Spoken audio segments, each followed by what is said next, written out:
Well, we're waiting for Andrew. Would anybody like to recap? I know he said that he would be a little bit late, but he's not going to be as late as Billy, so I figure we'll wait for him. Unless something seriously wrong with the cats. I don't know what thought entered my head. I think it's just a checkup. Yeah. But you know how vets can be. I'll see if he has an ETA. It's true.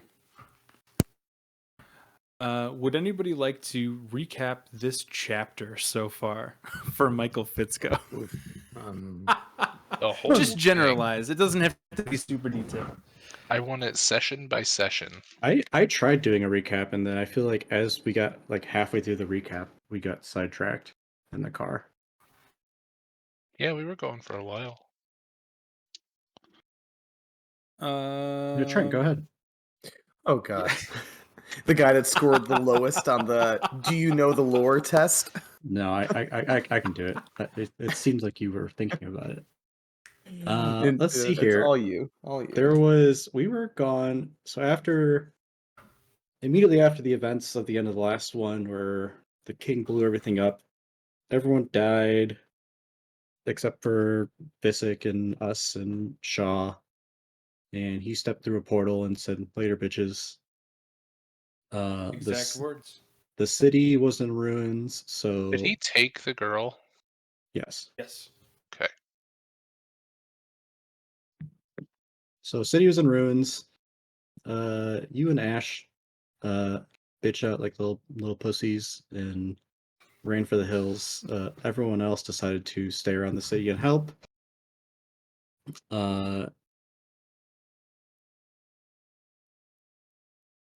Big thing is that Cerberus was nowhere to be found, and Daunt was the guy basically next in line. So Daunt ended up acting as I don't know what the term we used was, but he's basically acting king right now. Then after a while, we left the city to go back to where we were from. Urzak was around Farinth for a while. Then he went to do research on the... Oh God, just too many terms. The Dampier and Shaw and Visick, and he was approached by Brackle and Daunt, and they basically said, "You got to come to the capital and attend the king's funeral." And he pretty much was like, "That's fucking stupid. This is a trap." And they're like, "Well, you're coming with us anyway." And then similar things happened to everybody else. I don't particularly remember everybody's backstory. Vern and Teth met somewhere in a city like Southwest, I believe, on an adventure, and the guy who helped build Teth, or not build Teth, guy who was helping work with Teth, Seaflow, also got an invitation to the funeral, so they all decided to go together. And then we were at the Capitol, at the funeral. At the funeral, crazy shit happens. It's like giant Fissure. It was like a fissure, like skeleton reaches his hand out of the ground or something like that. I don't know if I'm making that up. Hand, wasn't there? That's right. I think you're right. There's a whole hand that came up through the ground. And everybody panicked and fled, and we tried fighting. Turns out it was just a giant illusion used to distract everybody from somebody coming and stealing something out of the king's casket and then fleeing. We rendezvoused at the Tithe quarters and we had a conversation, I think just between ourselves, and Brackle was dressed up as Arvantis for some reason. It was there's a lot of support. the party, Zethlo, and Cerberus, Dez, Hargrave. Hargrave, yeah. And then Dez and Luna and Solia entered with Cerberus. I don't remember why he was disguised as. Maybe he disguised himself in that moment so that Cerberus wouldn't recognize him being there. That's correct. Which is an important Poor plot point. Arvantis. Because that basically when they were like, hey, we're the ones who stole this thing from the casket. It's this orb. Which we pretty much were like, oh, well, that goes into his scepter. That was his power source. Or something similar, basically. Mm-hmm. And Yeah. we're like, oh, by the way, these people are from another dimension. And we want to help them get back. And we think that this orb is the way that we can do that to help them. Kind of eventually say like, I guess we'll help. I don't know. Sure. Who the fuck you guys are? We don't like Cerberus, but apparently we're gonna help you. They leave. There's people riding outside of the building. We decide to go find Pasparan, who's one of the generals, because she would have better knowledge about these orbs than anybody else. We go search for her. Brackle takes a detour. He says he's going to go do something that he's lying about. He's going to go get... he says, I'm going to go get Arvantis and Flynn and tell them to come with us. And basically tells Flynn what's going on. Tells Arvantis to go kill himself. Which allegedly he goes and does. And then... Yikes. It was pretty fucking dark. Then we get to the district where we suspect Pasparan would be staying. We're assailed by two people who we later find out are I don't know if we have a term for the outsiders yet. I think we've loosely referred to them as others, but nothing official. I think it might just be like regional vernacular. Like in zombie movies when everybody has different names for them. Yeah. So we killed one of the guys. We chased the other one to this city center cathedral type place. And we fought a dragon lich who Urzak ended up climbing in the back of and stabbing in the back until he burrowed into the ground and absorbed the soul of Ali into the blade. Gonna leave out all the parts about Ali begging him not to do that. And then Wraith, who we affectionately named, was the other outsider who we defeated and then brought back to...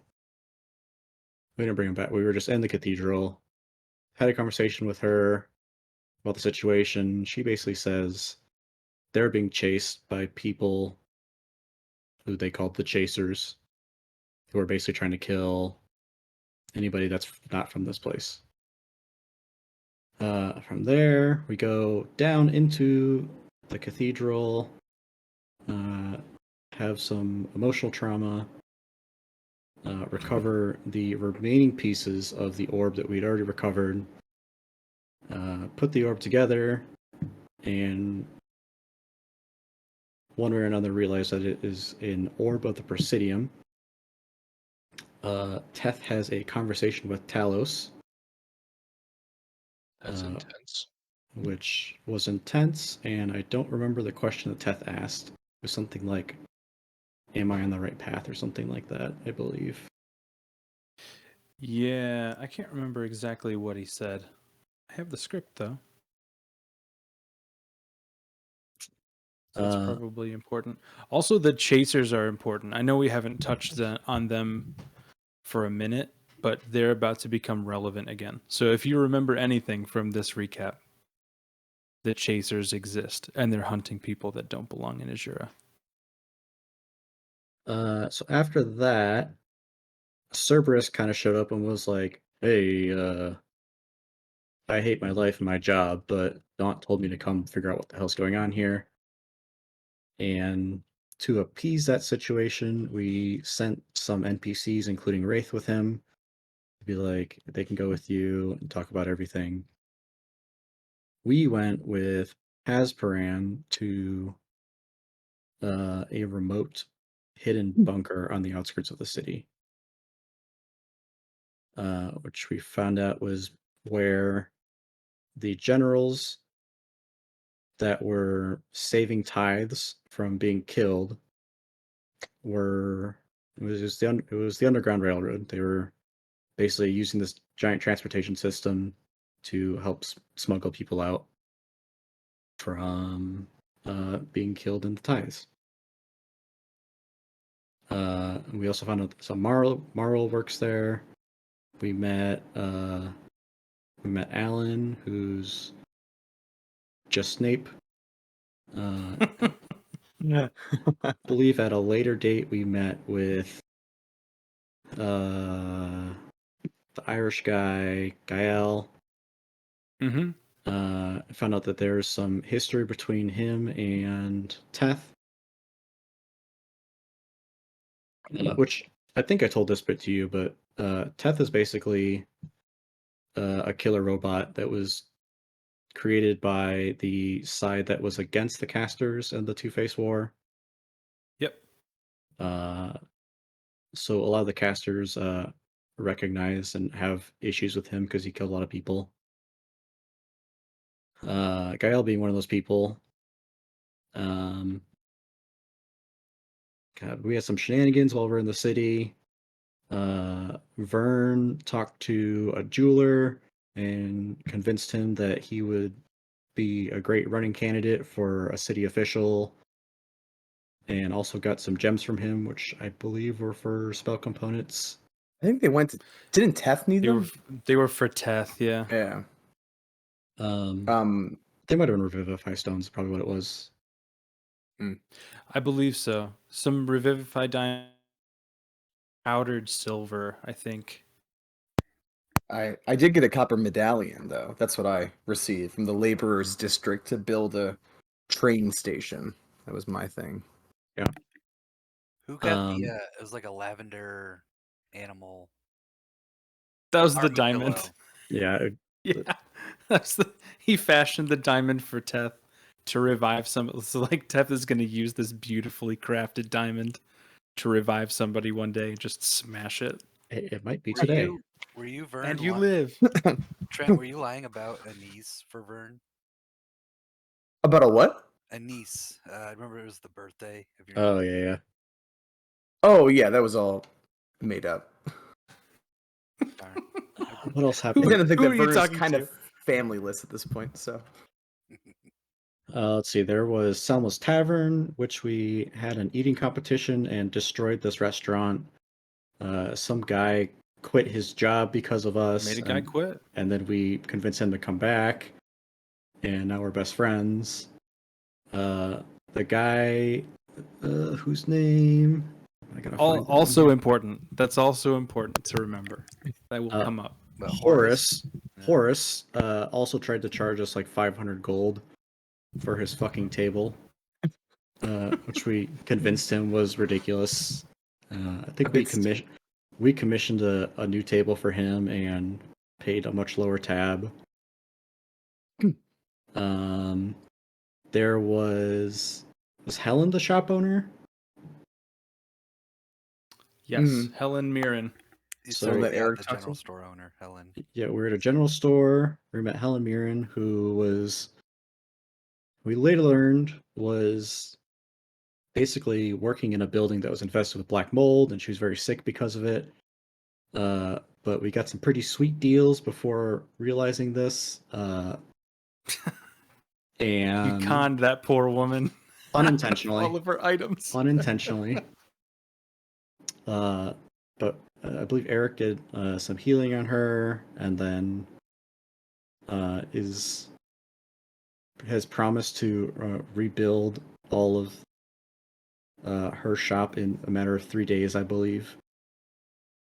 something ridiculous. And very he ambitious. did make an ambitious promise to build her a new house in 3 days. He works for Extreme Home Makeover. We Who's that we also met Errol, who is a magic shop owner, I believe. Yes, he owns the Magic Cart. There's a cart of odds and ends, which we bought some stuff from. We'd also gone to a place where Zethlo was known to be staying at. When we got there, he basically left and hidden a note for us to find to say that he was being chased and looked after as well. So he fled. We also discovered that there were people following us as we were at Zethlo's place. So we led them back to Salma's Tavern and had a very pleasant chat with them. Basically, just scared the piss out of them. Literally. And found out that they were supposed to take us to a meeting spot which would lead to the Wilds. Was the people that they were paid by, basically. I think that's everything we did in the city. I believe so. We went back to the You bunker. beat up Graham. Yeah, Eric did beat up Graham. Yep. But Graham did steal a potion from him, allegedly. So. You guys didn't want to play his Checks out. street game. No, Urzak gave him a silver, and I asked for the silver back. I forgot that happened. Yeah. Yep. So we went back to the bunker. Decided to message Wraith at some point. Be like, hey, we're leaving. Are you okay? What's going on? Heard her get murdered over message, basically. And then I don't remember exactly what pushed us to leave, but something was like, okay, time to leave the city now. We've been here for 3 months out of game. Flynn and Dez arrived and said, plot point, leaving. Yeah, I think they were being followed at some point. They to an extent witnessed the murder of Wraith. So they got out of there. Then we went through one of the teleporters in the chamber, which led us outside of Mir, where we met the Wisp, who was not a general, but a former Tithe champion who had basically disassociated themselves with the casters. They hang out around Mir. We ran into them. Found out that the cloudbursts are causing lots of issues, and that basically wild, strong things are emerging seemingly from the wilds to nearby settlements. We encountered this giant stone golem, defeated that, and then I believe that's when Homeboy showed up, Silgath. Silgath led us to a graveyard that existed in another plane of existence with all these gravestones.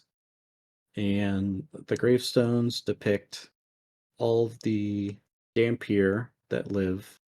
And on the backs of the stones are basically living current memories of the people who those stones belong to. I missed a couple sessions here, so I'm not entirely sure what everyone else did. But a lot of combat. We fought big slimes. Yep. And saw a dragon. They did see a big green dragon. Ruh-roh. Urzak stayed behind and talked to Silgath. Silgath showed him a vision of him stabbing Marwell, with Vizik being around. Or Vizik like basically told him to do it, or some way or another. But that was the inference, is that he was basically dominated by Vizik to do that. And then Urzak met with his sister in the afterlife, found out that she had just died, had a conversation with her. She decided not to take a second life. And at the end of that conversation, Ash appeared and basically said, hey, we found a way to get these people back to their home planes, but you need the orbs, basically. From there, the rest of the party had gotten into combat. I think that we had found a trapped chest, which was shooting seeds out. And then Eric decided to do some druidcraft on it. And when he did, the seeds fully matured into giant tree monsters. Fought the tree monsters. And made our way to the city of Mir. Once we got to Mir, they were pretty not untrusting of us, but they're, we're outsiders. Vern and Brackle did a thing where they were trying to talk to the doctor lady of the village and to get this seed out of Vern, but it was at like 10 o'clock at night, and she was not happy that they were doing that. It was like 8 o'clock at night, but she goes to bed promptly at 7:30. But also Dampier don't have to sleep, so What the fuck? we ended up staying in a tower in between the inner wall and the outer wall for the night. From there, we went back into the city. People made pancakes. Apologized to Beth, who was the old lady. People met with Belle, who was this dragonborn lady in a wheelchair. About he was talking about like it, and then his thing for the orb. Yep. She's Yes. trying to find build a harness for the orb, basically. Urzak met with the captain of the guard, which was Warwick. And Marl was also there, who provided them with a scroll to take them to the Cerebral Realm. Mm-hmm. About that time, everybody went out to the city square. Cerberus made a giant TV broadcast to the continent, declaring us all criminals of the state, and that we needed to go back to the capital and complete the tithes. Wait, they have TV? Apparently. It was a large, illusory Since we don't projection know in the the sky. name of the spell, it might as well just be TV. Yeah, he cast television. He cast medieval TV. It's divination magic, but it's not arcane eye. It's not clairvoyance. From there, we kind of had. Sorry, I'm talking about an orb. There's an orb that tracks us next to that message. So from there, the city people were like, "Who the fuck are you guys? Get out of our town." We convinced them that we're not their enemies.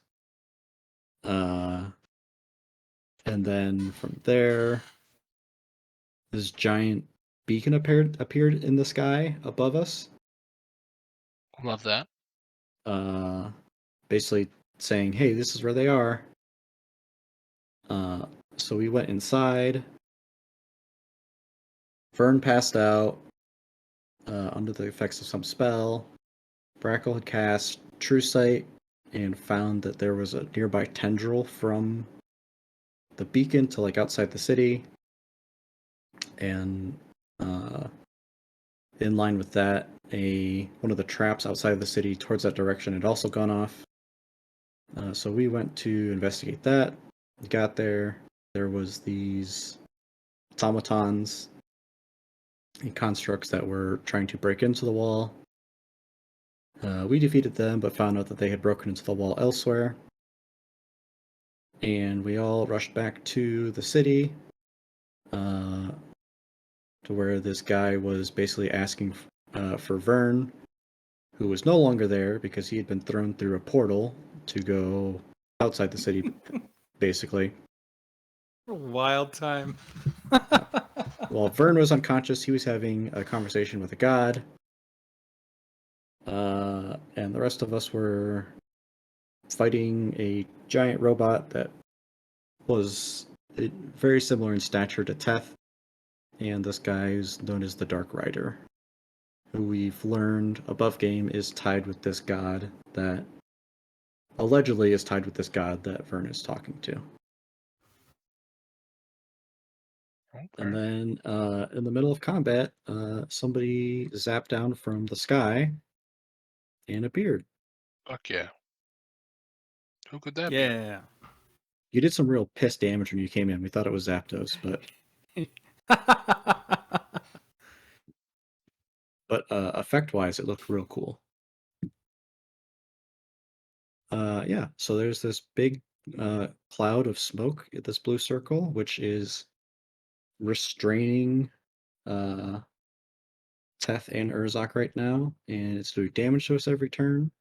Brackle's almost dead. Big boy damage. Brackle is almost dead from what I remember. Yes. Instead of helping us, Brad decided to go and look at a dead body. And Warwick and Silgath are also fucking around instead of helping us as well. So glad you're here, bud. Mm-hmm. Oh, hey, Andrew. Oh, hello. Actually, his name is Black Rider, not Dark Rider.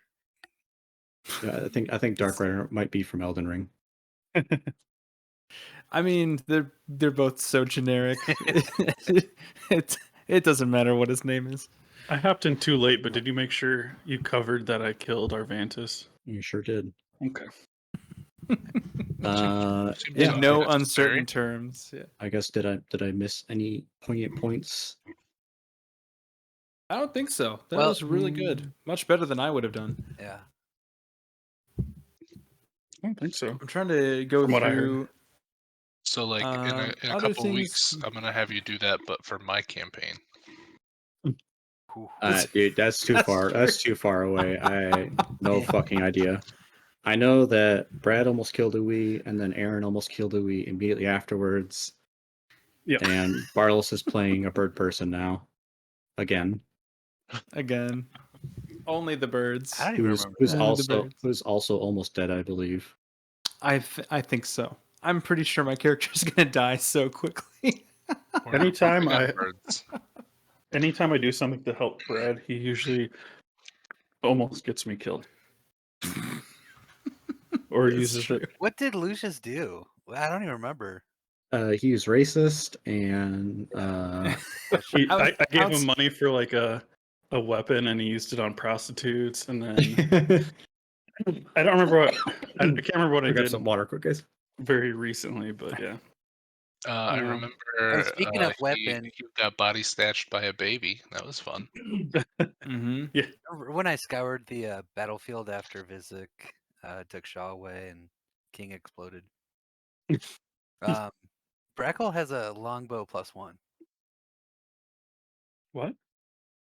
Okay. He took from Eric because Eric found a potion of invisibility and a longbow +1. Looked at the longbow, was like, I'm not proficient.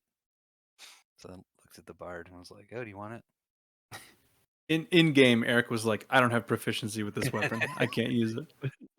Plus, it doesn't even have like a name. It's just like +1. Yeah. I don't know. I think that was everything. I'm trying to just sift through important beats. There is a note, or a Um, picture on the, a symbol of 2 Yes, clocks. so that's one thing. In the general chat, there is a picture on a sticky note that I drew by hand. Where is this? In the general chat, Should be in the general chat. like 2 circles. That emblem has come up now twice. It's on the back of this automaton, this giant guy, but it was also on the back of a journal that the party uncovered in the infirmary, the Castor compound. So Urzak is in possession of that journal.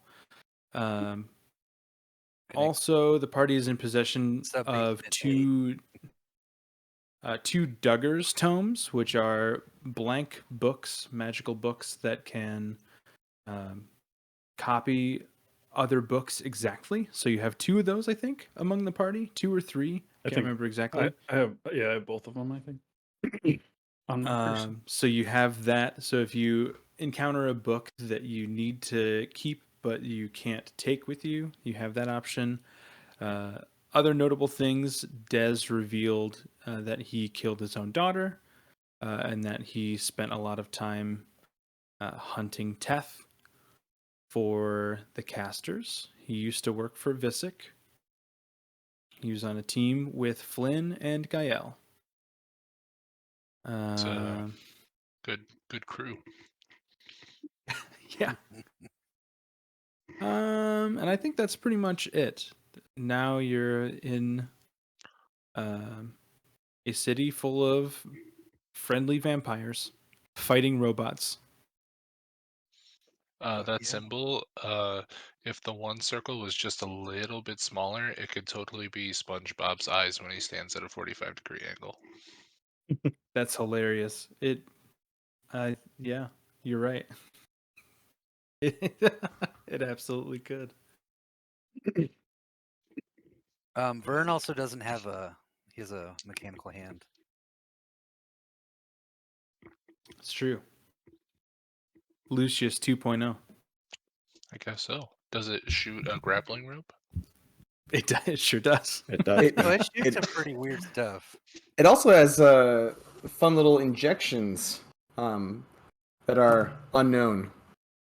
Yeah, he So pokes us with them. Yeah, so I still have 3 fingers left that have serum inside that do things. Which ones did you use so far? I've used my middle finger and my pinky. The pinky didn't it give you dragon scales, and then the middle finger made Urzak explode. Gave Urzak the weird Satan spell, or like the Cthulhu summoning tentacle thing. Urzak was able to cast Hunger of Hadar. That's it. Yeah. and then he was burned. He had external burns. Yes. I think I think I only used 2. Yeah, you only used 2. Okay. Michael, are those your hit die that you rolled? Yeah, it didn't go well. Sure didn't. Ooh. Oh, buddy. I'll let you re-roll one of those. Re-roll one of those 2s. I hope it's a 1. Adira she's already pretty low health-wise. So Here comes the 1. Ugh. Oh.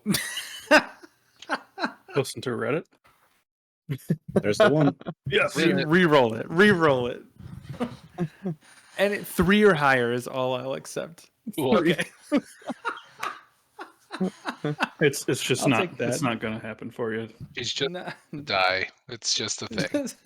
Deer's gonna Not show up your and day. get fucking one shot. Yeah. I'm here to save you. I still love the Don't- entrance. We thought it was Zapdos because it's just like a mild electric shock that people felt. Yeah. Who's Don't been go rubbing in their the feet on the cloud. carpet? Yeah.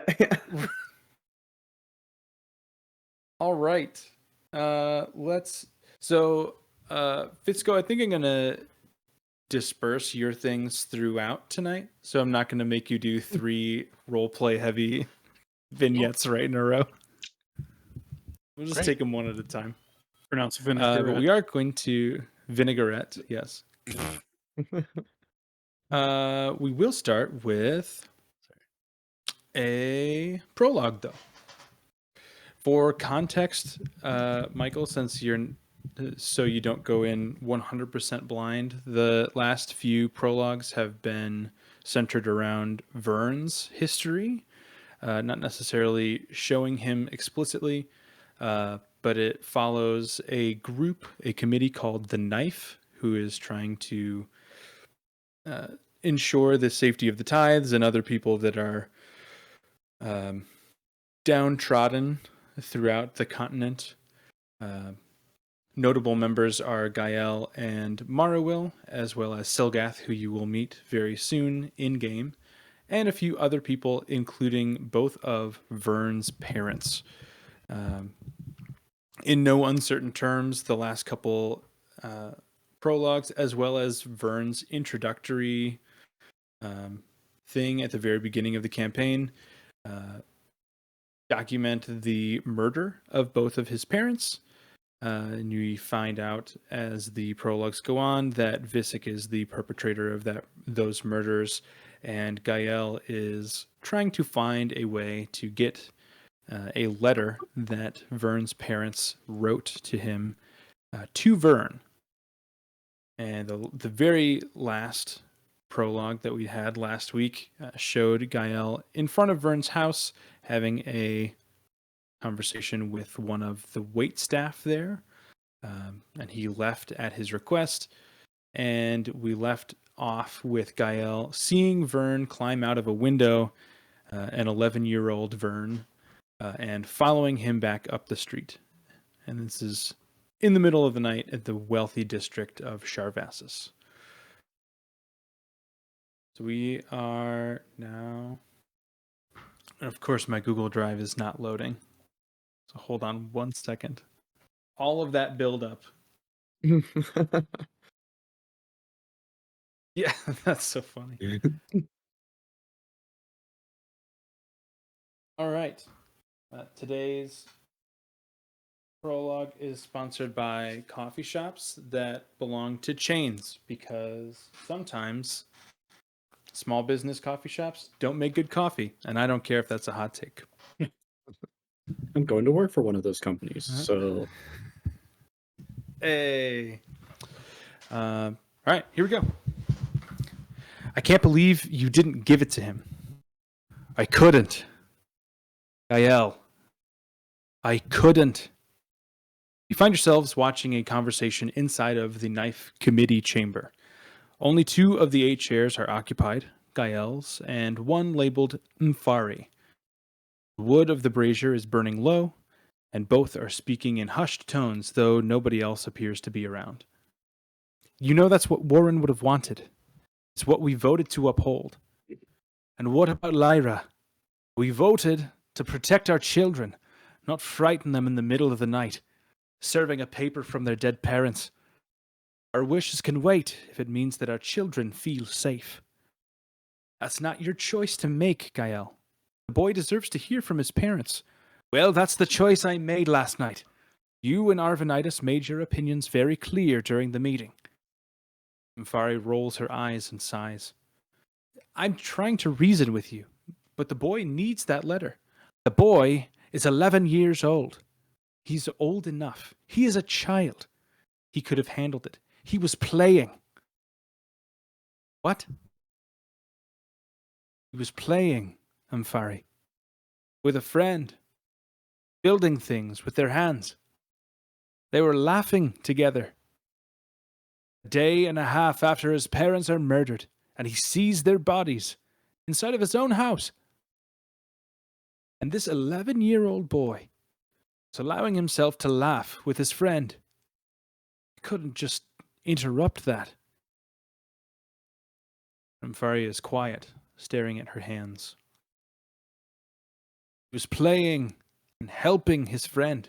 He even brought her food. He was just being a kid. I read the letter, and he can wait to read it. He certainly didn't need to read it last night. I'll give it to Silgath, and he can keep it safe in Mir until they meet by circumstance.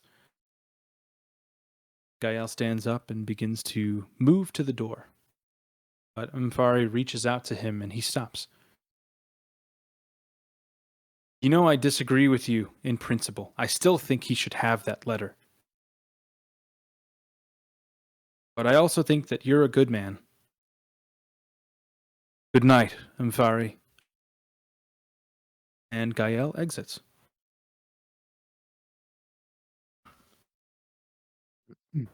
All right, we're going to go to another prologue of sorts. Thinking back all the way to the very first night that we started this chapter up.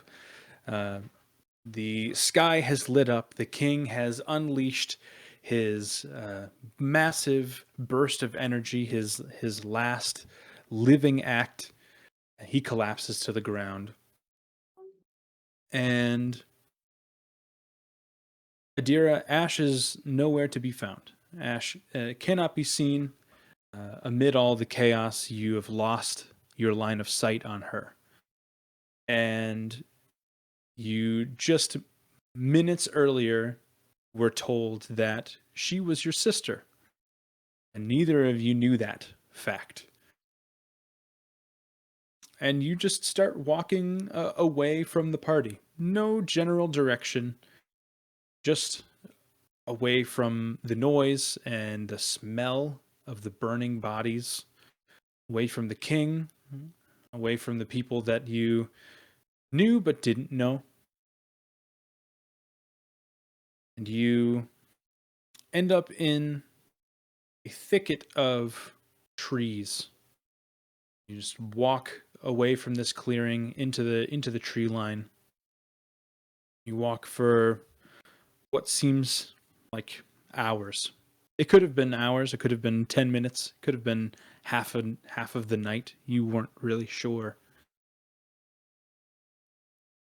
And you come upon a small pile of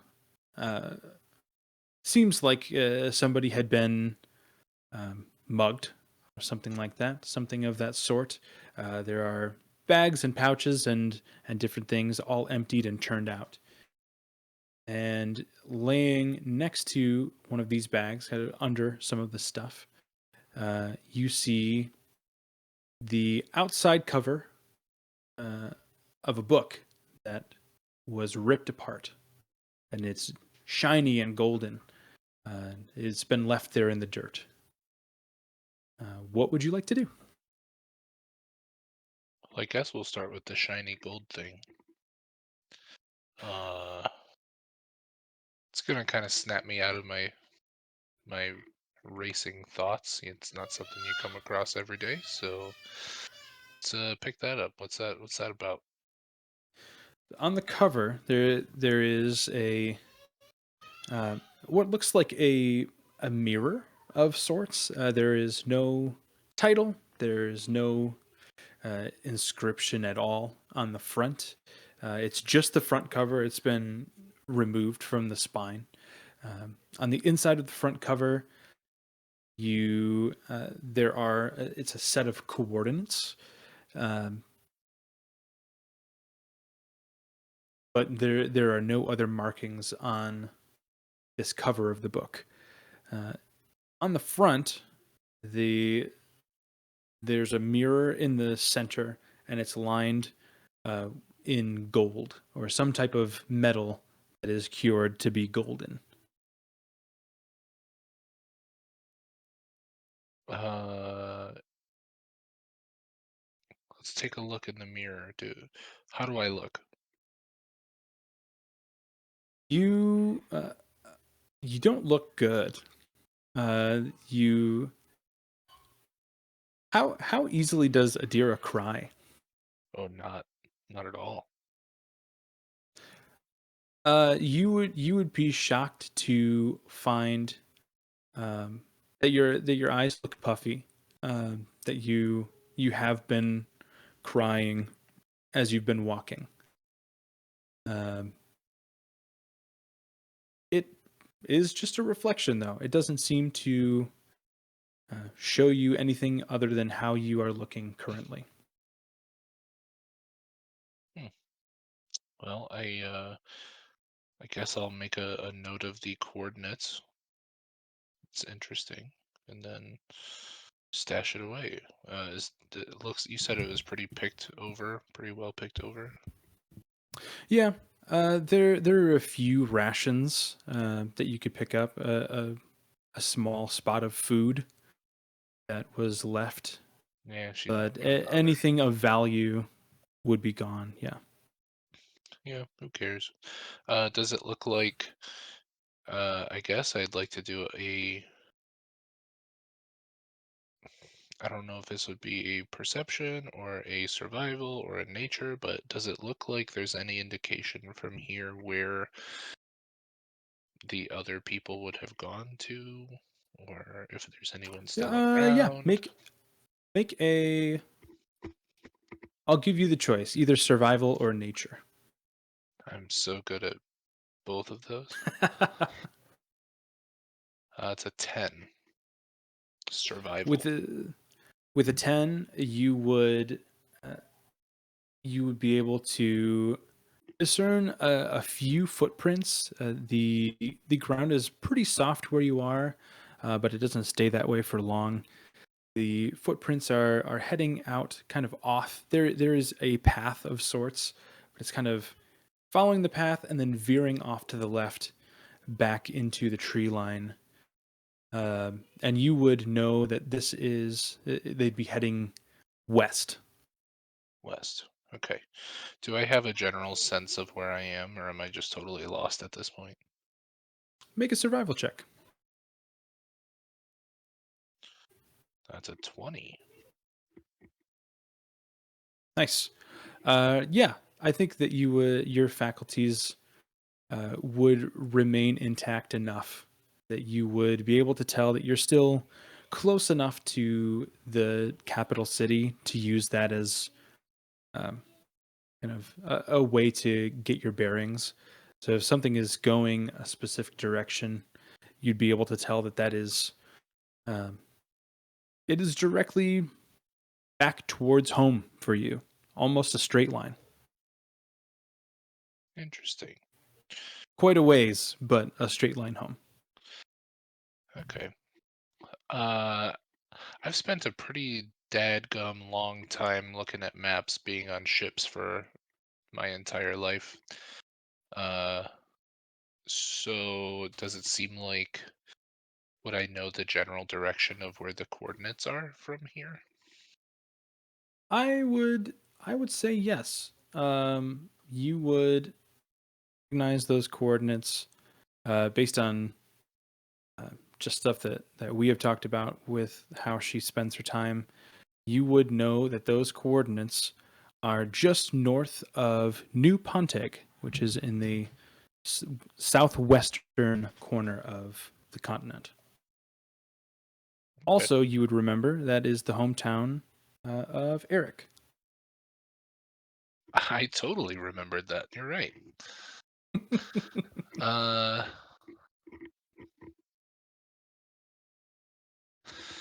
Well, I guess I'm gonna take that.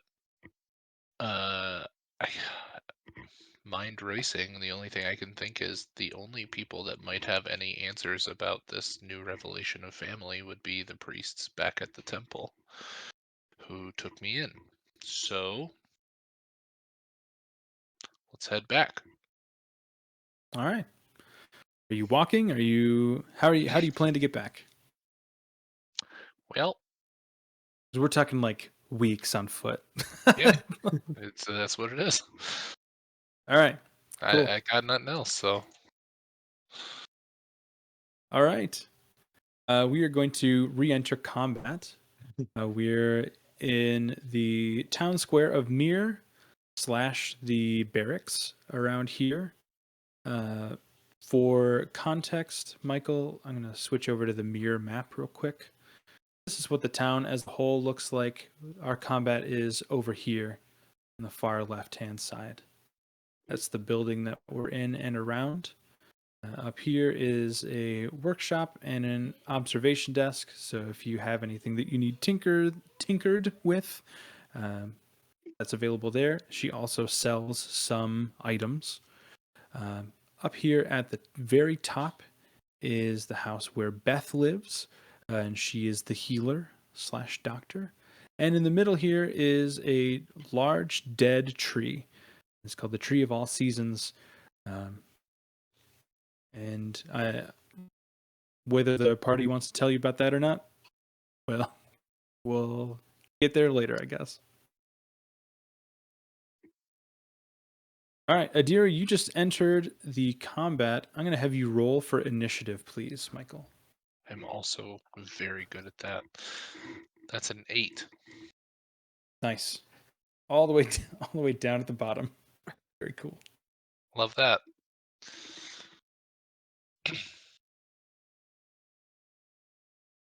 Does my entrance generate a surprised condition on the combatants?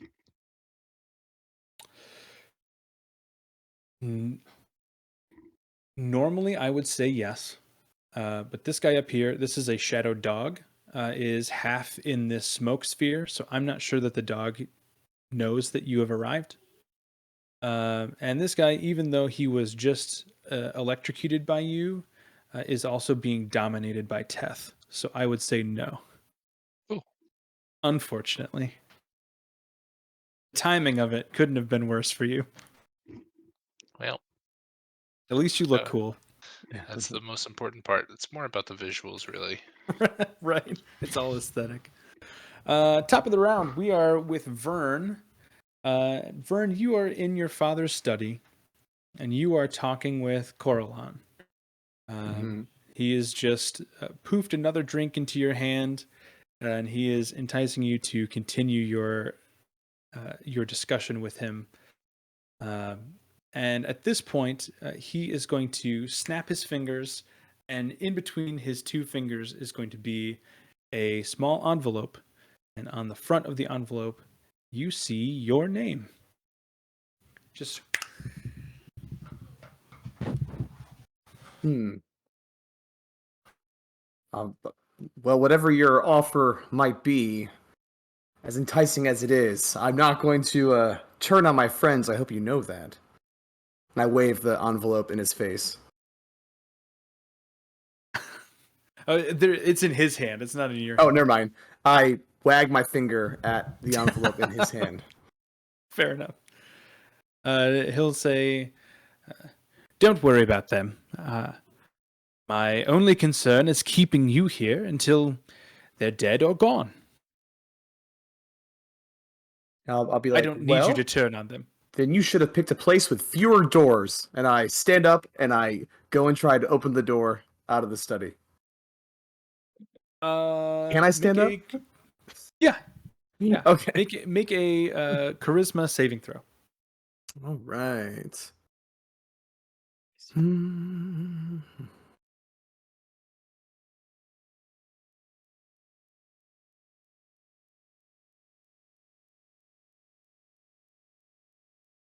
Guessing that didn't work. Yeah, you were able to open the door. Walking through the door, you enter into the grand ballroom. You would recognize the grand ballroom in your house, and you see a massive crowd of people huddled together in the center of the room. A scene you remember all too well that is burned into your brain. And Coraline will walk up behind you, and he'll put his hand on your shoulder, and he'll say, "So sorry, I should have warned you about that door." God. It's like, it's fine. It's fine. I lived this moment so long ago. This doesn't. I feel like the memory's a little fuzzy anyway. As traumatizing as it was. Are they? And I point to the crowd. Are they lying there? Why don't you go up and see, Vern?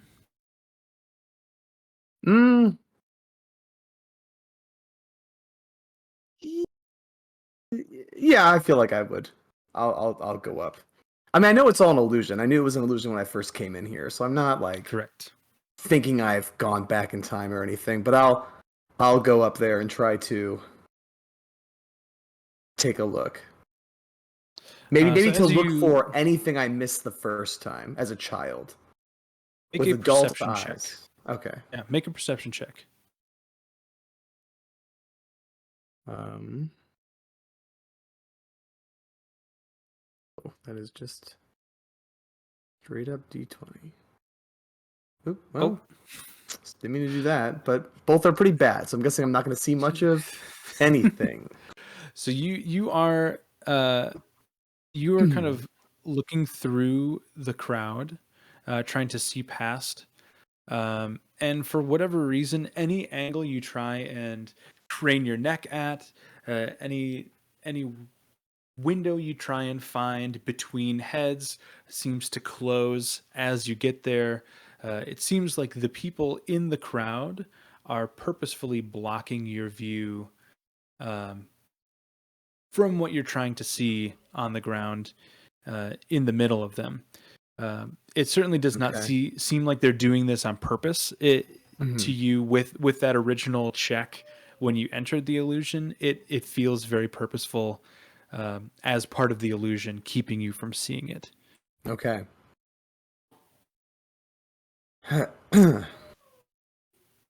I'll turn and walk back to Coralon, and I'll be like, so I'm guessing you're not going to let me wake up from this until we finish talking, huh? I'm having such a good time talking with you, Vern. Why would you want to leave? Well, just knowing that my friends might be in danger, or most assuredly are in danger. It's a Oh, most assuredly, yes. I was just starting to bond with them, you know? I mean, I haven't had any cool friends growing up. And Yes, there I'd will be one, more I cool guess. friends in the future, Vern. Don't worry. Yeah, but I just don't understand why if we all want the same thing, why can't we just do this as a team? Splitting the reward, Vern. Much rather have it with just you and I. But there are so many coils that orb produces. Even split up 8 ways or something, we're all gonna have so much power, Coralon. And as you say that, he's going to interrupt you. And for the first time in this illusion, it seems out of place. It seems like he is not doing it on purpose, and he'll just call out, "Vern, Vern, Oh. Yeah, Vern." yeah. And just for a split second, out of the front of his face, you see it almost looks like an illusion if it didn't feel so real in the midst of this whole illusion that you're inside of. A split second glance of Beth's face. Oh. And it just sucks back into his face, and he kind of shakes it off. And he says, "Ha! Never mind that. Don't worry. You'll make new friends in the future." And just kind of repeat what happened like 5 seconds previous. Mm-hmm. And we are going to move on to Urzak in the initiative count. All right, Urzak, you're in the middle of a smoke cloud. You're breathing in noxious fumes. You just saw a big flash to your right, and you're in pain. And you're being restrained. Good. Question for you. Yes. This spear that we had talked about, that Silgath gave me, has he given that to me yet, or does that not exist yet? It does not exist yet. Okay. But you do, you can use it as a dagger if you want. Might be the play, regardless.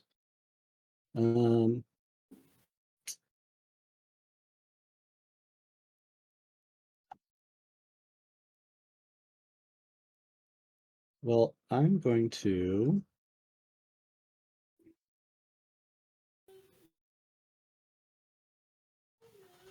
cast Cure Wounds at 2nd level.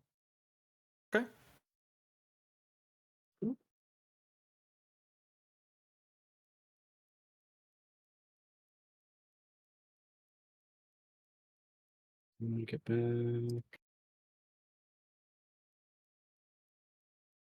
18 points of health. Nice. And then I'm going to.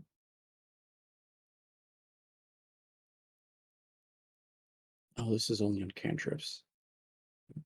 Okay.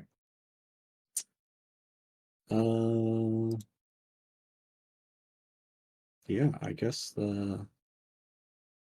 that's it. Can am I being restrained from breathing in this gas? Is You are that what it being is? restrained from below. It feels almost as if hands are reaching up out of the ground and holding you down. Okay. Can I attempt to break free of that? Yes, make a strength check. And does that cost an action? Well, you already cast a spell, so or Yes. do you have haste on? I do have haste on. And if you would not let me use the hasted action for that, I will action surge. Yeah, I'll let you use the hasted action. Straight strength check. You can use athletics. Or I'm sorry, is it a strength save or a strength check? Either athletics or acrobatics. 28. Yeah, that's gonna save. Fantastic. So you are still breathing it in, but you can kick away the hands. I'm gonna spend my movement and run straight at this jabroni. Okay. And Nice. then He is prone, by the way. then I'm gonna action surge. There you go. And we're gonna do 3 attacks at him. Okay. First one's 30. Yeah, that Second hits. one's a 27. That hits. Last one is a natural 20. Ew. Nice. So first attack Let's go, Donovan. is 11 points of force damage. Second Okay. one is 12 points of force damage. And the last one is 15 points of force damage.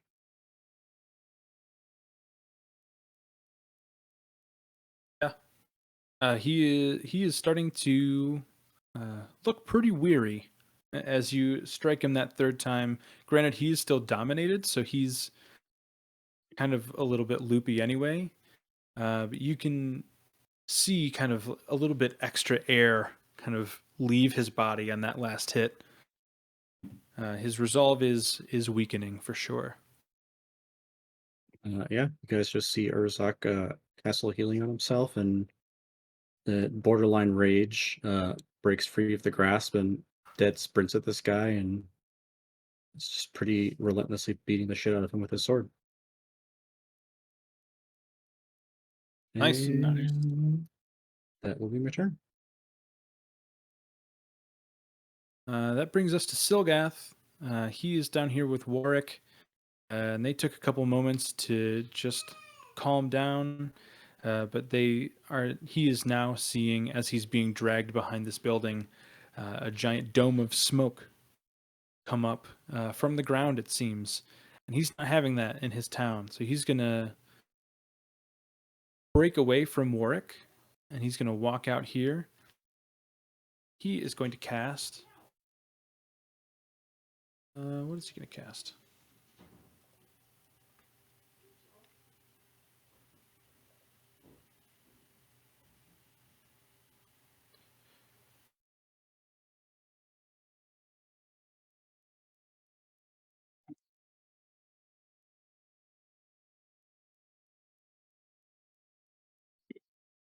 He's going to cast Acid Arrow, but he's going to upcast it. So you're going to see him. His claws are no longer red if you are seeing it. So Eric, you would see this happen. And Adira, you don't know who this person is, but he has really sharp claws and really sharp teeth, and his eyes are glowing. And he's going to, his hands will just start molding as if he's molding clay, and he'll just release a giant glob of acid out. Urzak, it'll whiz right past your head. He is going to attack this guy. That is a good roll. What is his modifier? For a 24, that will hit.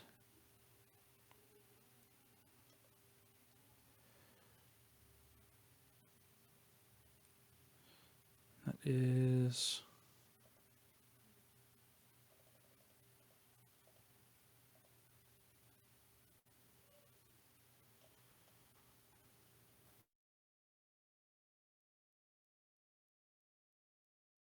damage. Nice.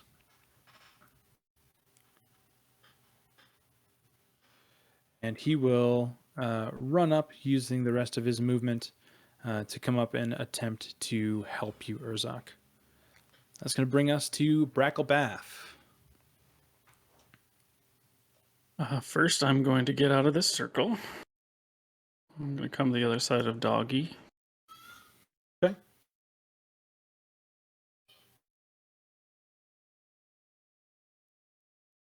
I'm going to poison spray Doggy. Nice. So you need to make a con saving throw. A natural 19 for a 21. That passes. So that's it. Let's see if I have any bonus actions. Just kind of doing it all on that.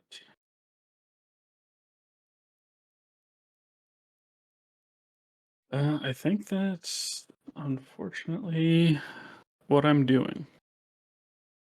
That's Okay. it. Okay. That brings us to this turn. He is commanded on this turn to use his whole turn, his whole action, to use his movement to stand up, or I guess kneel, and pray. So Urzak, you just finished wailing on this guy, and he's just going to get up and look at you with his hands together, just kind of like looking up into your eyes. His dog, however, is under no such command. The dog just narrowly avoided some poison spray. He's going to turn around and try and make 2 bite attacks on you, Brackle. Mm-hmm. At disadvantage. At disadvantage. Okay. First one is a let's see, a 15, which misses. Misses. Second Come on. one, This is big. 2 18s. That's going to be a 21. That hits.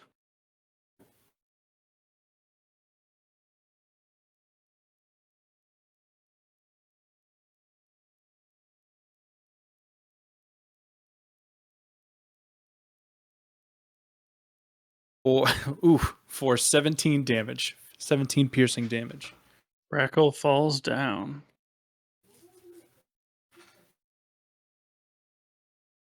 Killed by a dog?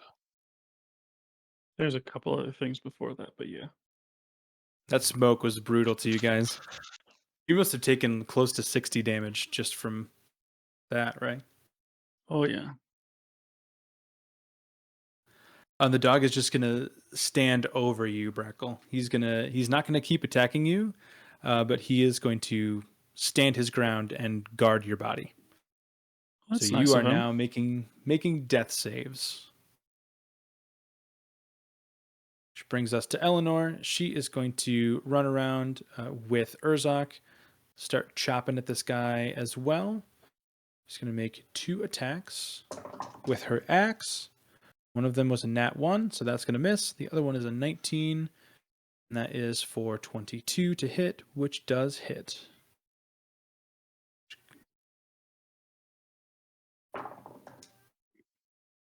Good damage. It's going to be 16 slashing damage. And he is looking bent out of shape after that.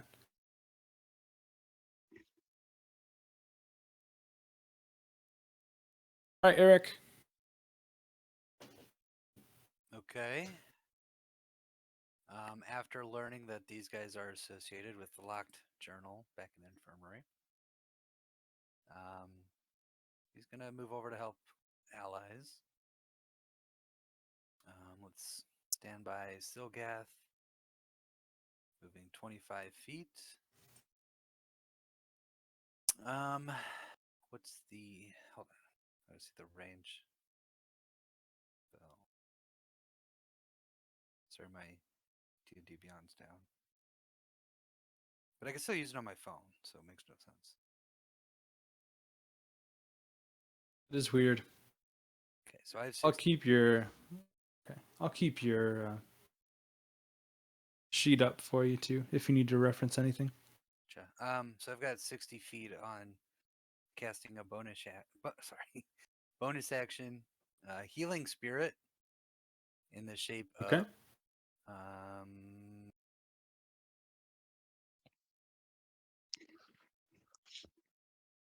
have I seen what's the consensus around Mir? Common mammals and the Your cat's like staring at you like, bro, come on. You're gonna make it. You're not gonna make it a cat. Come on, Just man. say it. I guess make a nature check if you want to, or I guess if you're looking for mammals specifically, any type of small wildlife, squirrels, other rodents, deer, things like that. Fox? Sure. Red fox. Okay, we're going to do a red fox. And so I'm going to cast it at, let's say, sorry, let's see how many slots I have. Probably 4th.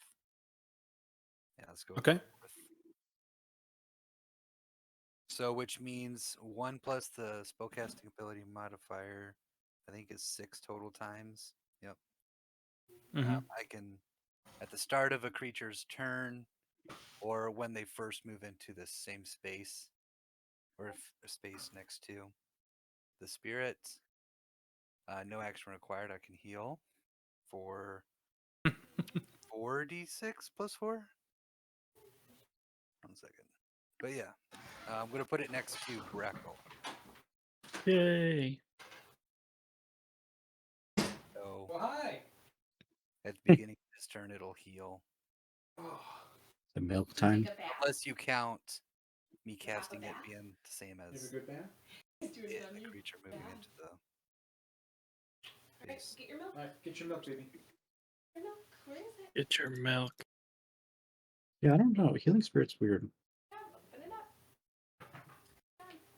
The one's in the They door. are. These two. There you go. Thank you. It's either when it starts its turn there, or moves into it for the first time on a turn. Is that right? I know you want to. Yeah, when a creature starts their turn there. Yeah. So yeah, so I think it's either Right? if they start their turn there, or if on their turn they move into it. I think that's how it's worded. Yeah. Plus, fun fact, I just learned I can concentrate on spells and still cast other spells as long as they don't require concentration. True fact. Dude, I always like broke concentration just to cast whatever. No one ever corrected me. I just don't- assumed I you don't really usually liked your have your- crossbow. Yeah. I need to focus so hard to shoot this. I need to aim like crazy. Plus, let's see here. Okay, so yeah, we decided that it'll be a fox. It'll be next to Brackle. Okay. maybe to his right. And it's going to have 6 healing uses, charges of 3d6 plus 4. The creature has to start their turn there next to it or move into it, that space for the first time. So I'll be there. quite yet, but he'll be there. Oh, hopefully I'll be there. And I can move the spirit too, so you know. Yeah, Right and there. I'll be honest. Right there. Mm-hmm. And that really looks like a turd if you're zoomed out real far. I know. Here, we'll get a better one. Okay. Oh, I like turd fox. that was good. This is like you had too many hot Cheetos. All right, Eric. Anything else? Yeah, with my action, cast a cantrip at Black Rider next to Eleanor Urzak. Okay. Sacred Flame. Nice. So a Dex save of 18 DC.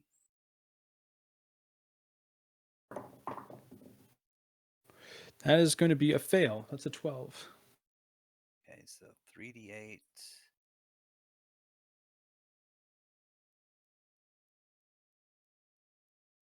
Not the best, but 9 radiant damage. All right. That is going to be 4 radiant damage instead.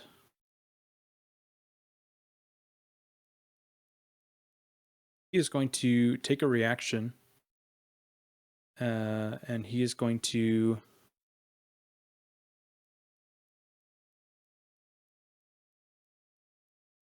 bamf away from you guys, 30 feet.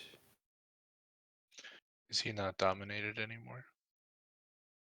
Oh, you're right. Hmm.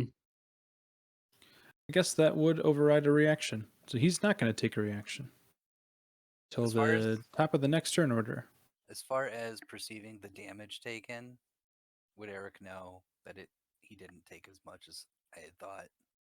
What's your passive perception? Pretty good. Oh, 20. I would say yeah.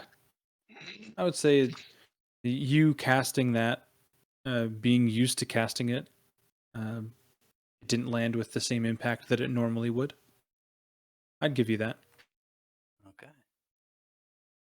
And I just let the party know about the fox and its abilities. Turd Fox is present. Run through it. Hmm. All right, Teth. Teth is going to see Urzak rip the hands off and attempt to similarly release himself from their grips. It's cocked. It is a 22 strength or athletics check. Just beat it. His check was a 20. Nice. You are released as well. Let me check the range on this real quick. It should be good. I don't have control over Teth, but he's going to move.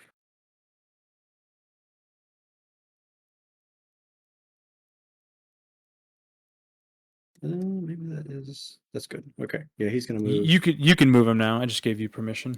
Sweet. He is similarly going to move like this guy, and then he's going to clutch his prayer beads, and you will see divine energy flow out through them into his body. And he's going to cast Bless as a bonus action. And that will target Brackle, himself, and Urzak.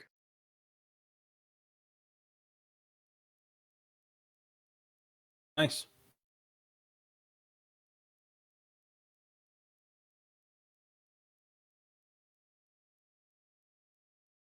And that is everything for Teth.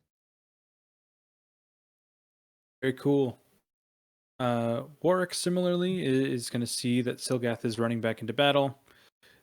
He is still concerned, but he's going to follow his friend's leadership, the leader of his village. He's going to run back into battle as well. You will see him cast a spell as well. No, never mind. He won't. He's going to attempt to throw a javelin into this guy. Nice. Good luck. I know how hard that can be. He rolled pretty well. That's going to be a 29 to hit. Jeez. That's going to hit.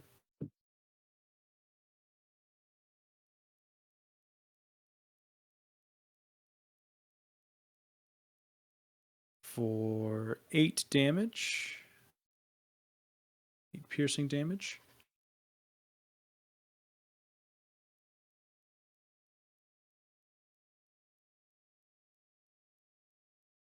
And that's all he will do.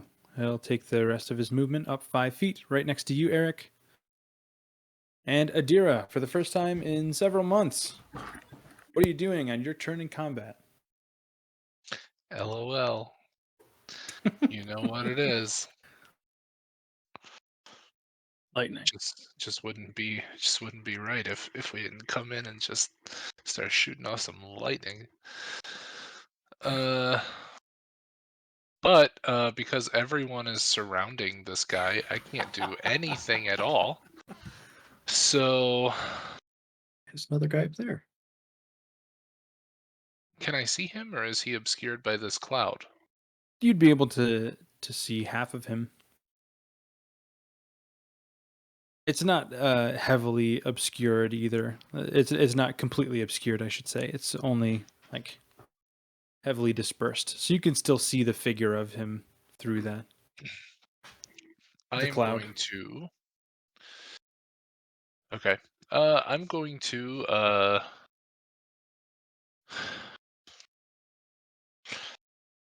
I'm on the ground, right? And I'm just assessing the situation here. You can be wherever you want to be. I had you coming in from the sky as if you just thunderstepped. So you can be 10 feet above the ground or on the ground. Your choice. I'll just be on the ground. That's okay. Okay. I'm going to in a flourish, I'm gonna pull out my staff and give it a little spin and slam it into the ground Gandalf style, and you will see me produce a spinning purplish black sphere that has little lightning crackles all around it. And I'm going to direct it first towards the dog that's standing over my friend over here that I kind of recognize. I saw you a long time ago. And then I'm also going to, as it's flying, I'm going to kind of shift my staff and meta magic twin the orb to also fly towards homeboy down there as well. So Nice. this is a chromatic orb. We love the chromatic orbs. We love the chromats. So do you do on twin spells? Is it individual rolls or one roll for both? I would have you make a separate roll for the second one. Okay. So the one on the dog, oh, great way to start. It's a natural 1. Oh, The one on the boy is 24. The boy. yeah, that's gonna hit. Okay.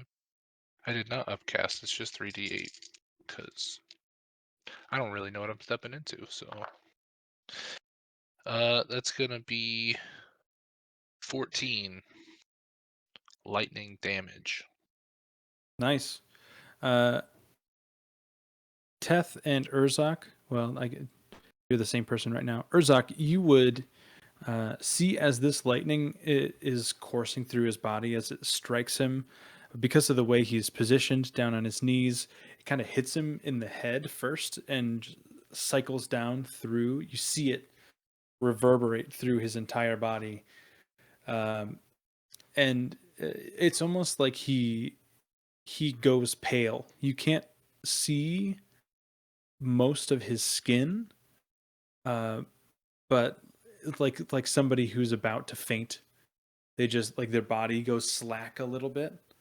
That's what he looks like.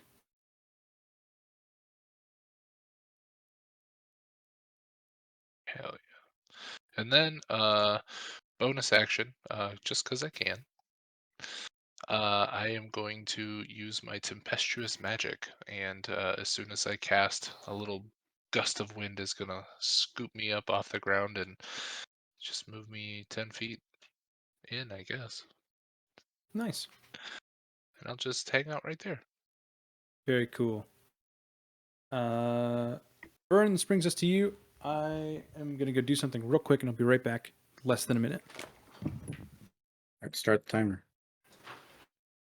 I guess that's a good time to go get a drink also. That might be more than a minute. Andrew, were you did you Mhm. quote that one meme with the cat? The "Here comes the boy, hello boy." Yeah, I was like, I thought I recognized it. I'm like, oh, I love that one. Yep, I'm a big fan. Yep, yep. I Speaking say of that. cats, they all good to go. Yep, they're all good. Just super anxious all time in the car and crying and there as Mhm. well. But How many cats do you have? 2 of them, Okay. Andy and Ollie. Okay. What did the doctor have to say about Chunk? They both lost. Well, Chunk lost 2 pounds since last year. He's down to like 13, and then Ollie's like 12.5 pounds. So they both lost a little bit of weight. Are they in acceptable weight range now? Yeah, feels like they're on the chunkier side, but still very acceptable. But yeah, good bill of health for Good. both the little That's good. babies. Yeah, the little boys. All right, Vern. Mm-hmm. You just witnessed Beth's face for a split second pull itself out of Coralon's face. Uh-huh. Professor Quirrell outside of the back of Voldemort's head style. Quarrel on. Man, I misnamed him. Damn it. You'll get it next time. The next pantheon I create for the next world. So is Coraline a Ravenclaw then too? I don't know. I haven't thought about that. I would actually assume he'd probably be a Slytherin. Yeah, Mhm. he's a sneaky snake. He seems opportunistic. And there's another god on the pantheon that's literally a snake. So And what he'd does be that Hufflepuff. what does that Yeah. say? Yeah. He's just happy to be next to the kitchen. How close is the other snake god Seth to being a Presidium god? That's a good question. Okay. You have to ask him yourself. Yeah. How close What do are you you? mean? I mean, gods are visiting us left and right these days, so. Hey, Seth. I see you standing there. How close are you to being part of the Presidium? Yeah, Vern. He's gonna backtrack and he's gonna say, "You'll have more cool friends in the future, Vern. No worries." I see. Well, look, your motives seem the ends seem great with your plan to like bring about harmony and sort of help the world. Right, synergy is your whole shtick, but I feel like there's a way we can do it without hurting so many people. So, I think you need to learn a bit about business and come at me with a better offer, Mr. Coralon. And until then, I'm getting out of here. And I want to try my best to concentrate on Beth, and I want to think about how my stomach hurt, and I want to think about the scalding hot tea she made, and I want to look around the ballroom and imagine doilies everywhere, and just try to like immerse myself in everything that is Beth, and see if that will help pull me out. Okay. It's gonna be shit if it doesn't work, because I just said my goodbyes and I'm just gonna be stuck standing there still. But I love that. What am I gonna have you roll? Roll for doilies. yeah, Um, um, so I'm gonna actually have you roll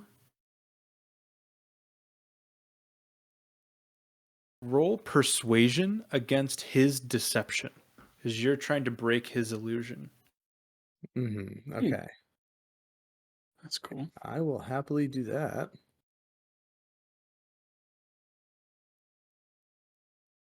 Okay. 23. Nice. It's a good ass roll. We're gonna see. Oh, nice. So that's. I'm gonna try and tier this in on the fly. I would say that's not beating him enough to escape. A god's But clutches. you're definitely seeing some glitches in the matrix now.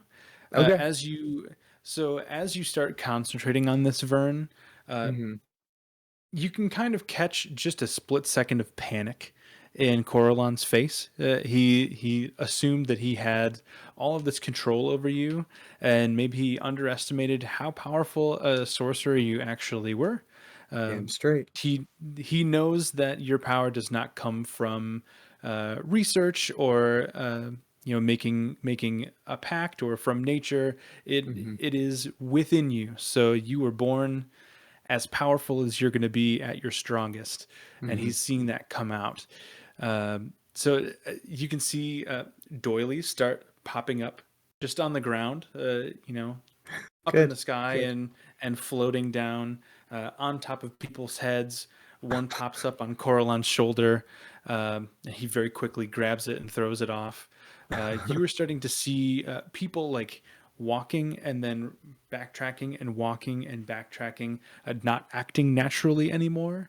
And a door on the far end of this ballroom just opens itself for you. Okay. I will just give Coraline a little like bow, and then I will launch my hand over there to grab the edge of the door and drag myself quickly across the ballroom and through that door. He is going to physically grab you and try and pull you back. And we're going to move on to Urzak in the Okay. turn order. Excuse me.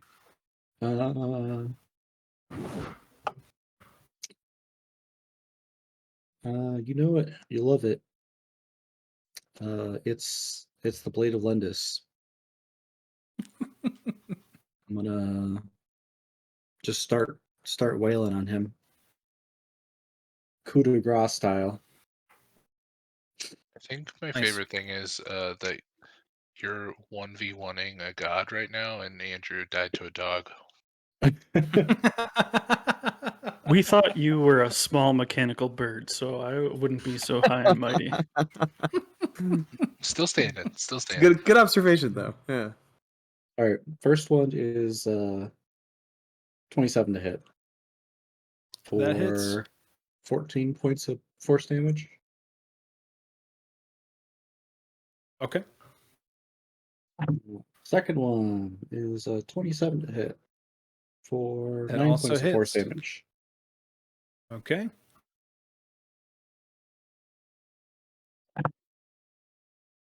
Last one is a 28 to hit for 13 points of force damage.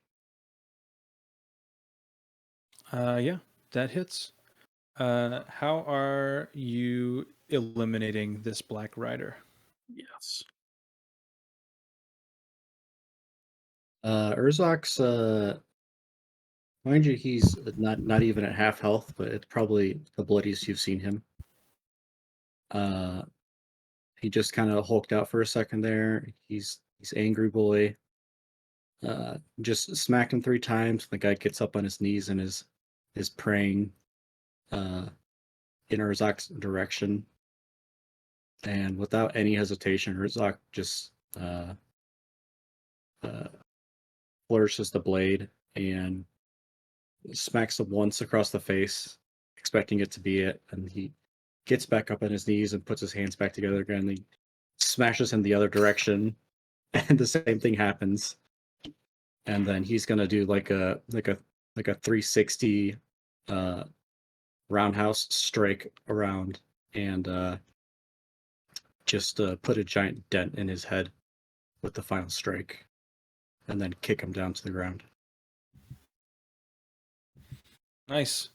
As you are doing all that, his body is starting to deteriorate as you deal the finishing blow and you're removing him from your blade. His body, feet up, is starting to just kind of deteriorate and swirl around in these almost soup-like shadows. They're acting like liquid, moving around in the sand below you, and you can see the earth start to depress underneath him. And you pull your sword back, and he starts depressing into the earth with it. And I need Teth, Urzak, and Eleanor. Adira, are you still up in the air? I need Adira also to make a dexterity saving throw. Everybody gets +5 from Teth. Nice. Yeet. Did you say Dex? Yes, please. He said ducks.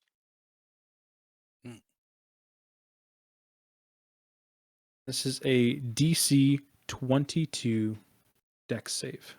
Please. Mine's a 15. Urzak just made it. Teth. Ooh, oh no, Eleanor. Rough. Mm. Nat 1. Be Teth is not going to make it even with the bless, I believe. Nope. Would you say 21 or 22? whistle. 22. Okay, even with bless, Teth will not make it. What did he roll? He rolled a 17 plus 3 for 20. Okay. All right. Urzak, you save, and you are unaffected. You feel the pull. It's almost like an intense gravity. You feel the pull, but you're able to step your way out of it. Teth is right up against it, but with a roll of 20, he's going to fall prone. And take 10 bludgeoning damage. Adira, you are also going to fall prone and take 10 bludgeoning damage. Eleanor, with a nat 1, is going to be sucked down into the hole with him, and Eleanor is gone. Oh, She falls into the ground. She falls into the ground. Before your eyes, she disappears into the ground with the Black Rider, and then the hole closes up. Can Urzak try and grab her as she's leaving? Yeah, make an acrobatics check. How romantic. I'm so good at that. You watch Eleanor be like a butch. It's pretty good. It's a 19. Okay. Yeah. So with a 19, you grab her hand. Make an athletics check. This is going to be a super high DC because this is a gate essentially that's pulling against you. I'm going to put it at 26. oh. Does bless work with ability checks? Is he getting sucked think I so. into? think, I think it's just saving throws. I think it might just be saves. It's just Plus? saves. Okay. All right, need a 16 or higher. Come on. Nope. 22. You grab her. She looks at you, very frightened, and you try and muster the strength, but after the battle that you just had, you just don't have it, and she is torn from your hand. Her hand is ripped from yours, and you're left just with a small brass ring that was around one of her fingers in the palm of your hand.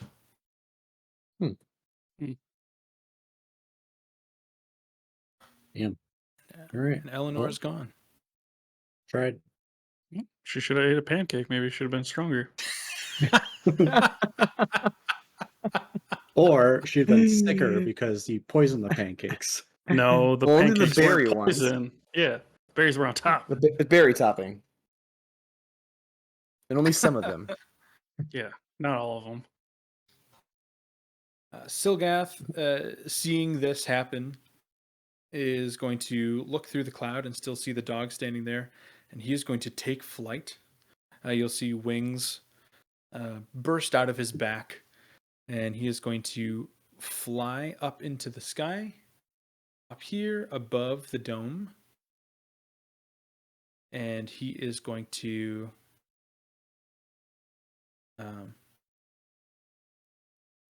he'll throw some daggers down at the sky. DM, could you describe the wings?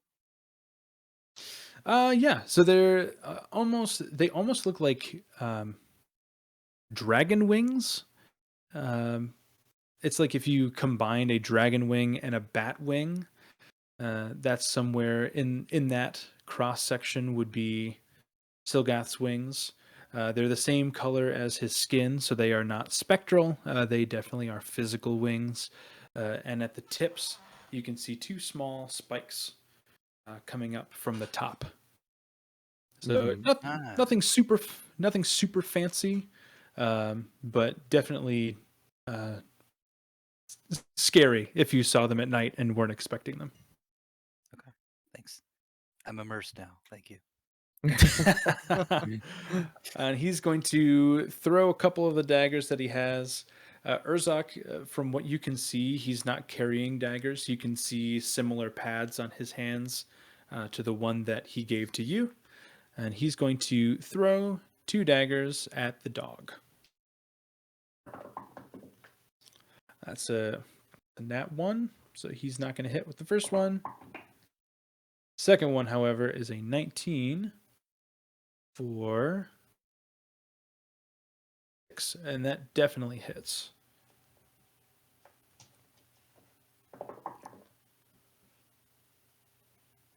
For 7 piercing damage.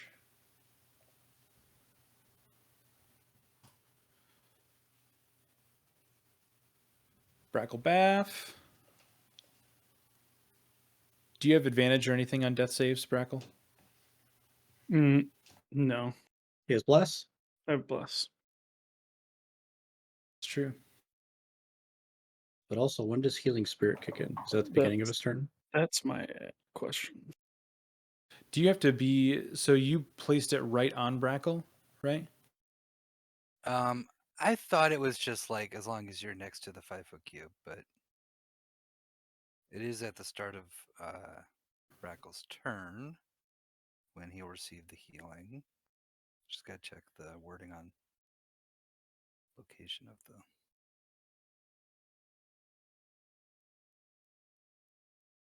Call for the spirit of nature, 5-foot cube. Whenever you or a creature you see moves into the spirit space, so you'd have to cast it in his space. Okay, I for didn't him think to that, use it. Yeah. Okay, I didn't read that closely. Yeah, so you have to move into the spirit space or you start your turn there. So do you want to cast it on him, on top of him? Yeah, because I mean, why would Eric cast it onto someone who Right. can't move? Right. It's right there, buddy. Just crawl your way to it. Come on. How about doggy? What I'll is try it? to do that in the future. What is it? 3d6 plus 3d6 something? plus 4. Mm-hmm. 5, 2, 3, 10. Plus 4, 14. Cool. Thank you, sir. Welcome. 14. Apply changes.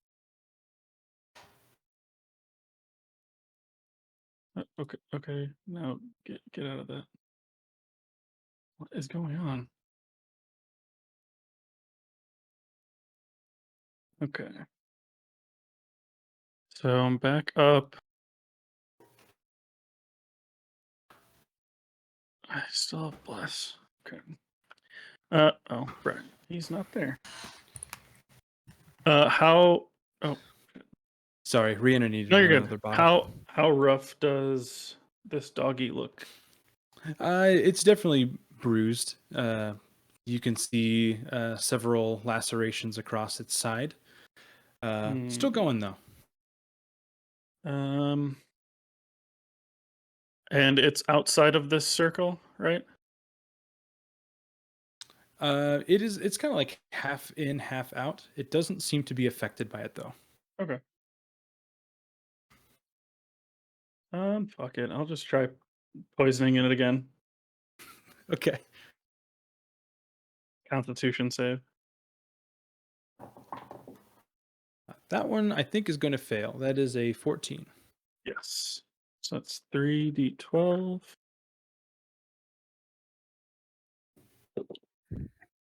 10, 9, 2. So that's 21 poison damage. Good hit. Hey. And I already did that. I'll just run away. I'll take the opportunity attack, I suppose. Okay. 5, 10, 15, 20, 20.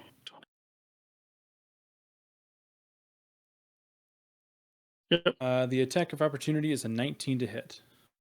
Disadvantage though. Oh, disadvantage. You're saved. That was a natural 2. Yes. You suck, dog. Okay. Yep, that's my turn. Thanks, Fox. Come back to me. You're welcome. Come on, kitty. All right, Eric. Okay. Keep looking for my character sheet in the wrong place. Bad habit. As a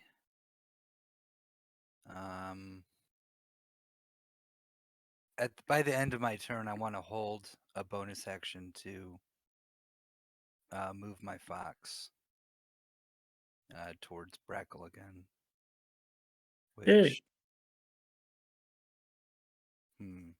Which I'm trying to figure out if it would activate it, the healing. I would have to go into its. It'd be on my turn, essentially. So next time. But I could get it to heal you. You could move it right onto him, and he would start his next turn on them. So I'll do that then. Okay. I'm just gonna. It's exactly 30 feet. Oh, there you go. And I can see the space, so we're good. How badly were people hurt by the implosion again? I know Teth failed, but I think it was 10 bludgeoning damage. Okay. Oh, did he take damage? Missed that. Teth did, yeah. You'll have to mark that on his sheet. I'll do a concentration check for him. How much was it? 10? Yeah. What about concentration's fine? What about Brackle? Is he like? Yeah, that's true. He would have been down to like 0, right? Just a second ago. Mm-hmm. Yes. Yep. So I need to get within 60 feet, which I am, and I'm gonna cast Heal Druid spell at Well. Oh damn. 7th. Damn. What, like 70 hit points? 88 in my case. Jesus. Jesus. Oh my god, I feel great. It must have been Fuck the are you? pancakes. What's that? I think that's because I'm healing it at 7th instead of 6th, and Mm-hmm. because of life domain for cleric. Hell yeah. This fox is amazing. So not yeah, but I'm also like, moving the fox there too afterwards, commanding it to move. But yeah, I guess this druid spell would be, what do they call those? Divine domain, type of spells. Mm-hmm. This would be it through a god. How about I know I normally do nature spells in Melora, but Vesh somehow. He was a guardian of healers and stuff like that. So I'll call upon Vesh. Thanks, Vesh. Okay. All right. It'd Cool. be ironic if I called upon Coralon, not knowing. I call upon you, Coralon.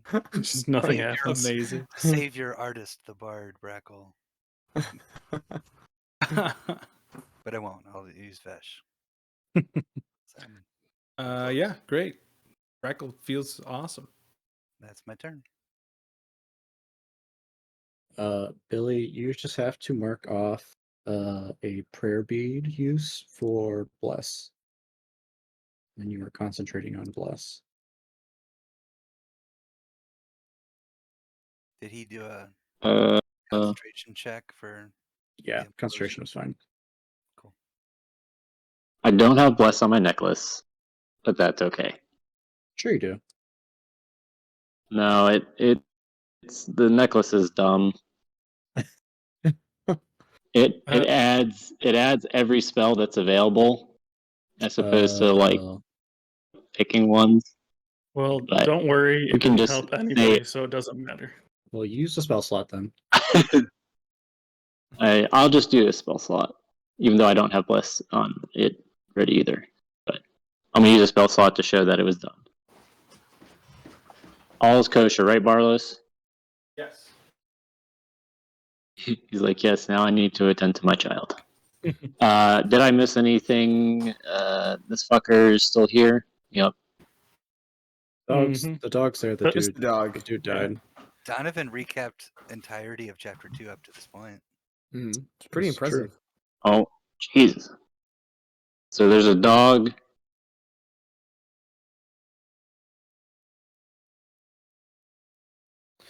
Yeah, this is the dog. There's a dog Sorry. left. Yes, this is the dog. The main Black Rider was killed by Urzak with assistance from Eleanor and Teth.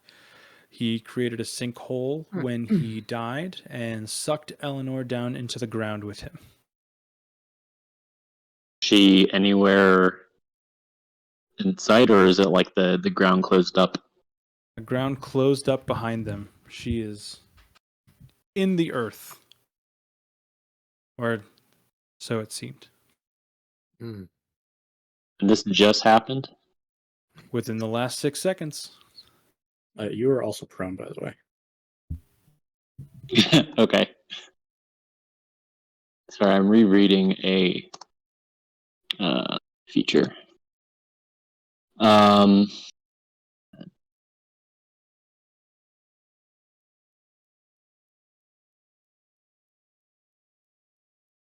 Okay.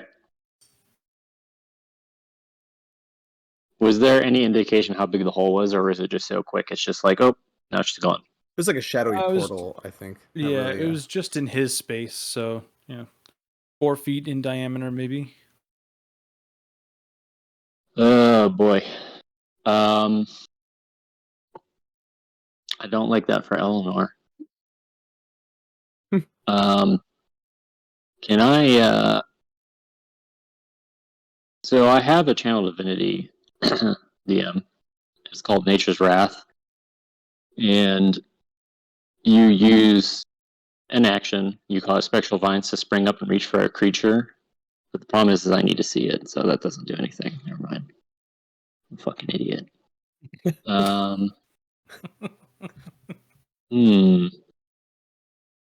I literally just got to my hotel room. So I'm like, I completely forgot how to play my character. Get together.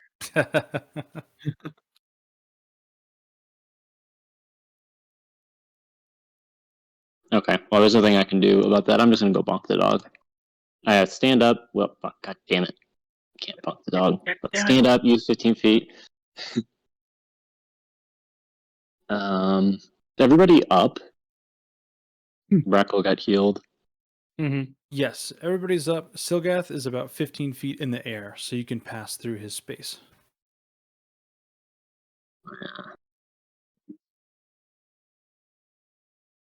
Can I just start? Fuck that. I'm going for Eleanor. Can I just start digging into the ground?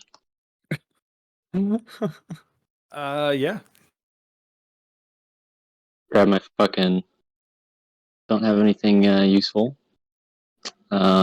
I guess probably just my shield. That's the only thing that I can scoop with. And just, I guess this is the first time that your sensor is not the best weapon. Yeah, I can bonk the ground real good. That's about it. Yeah.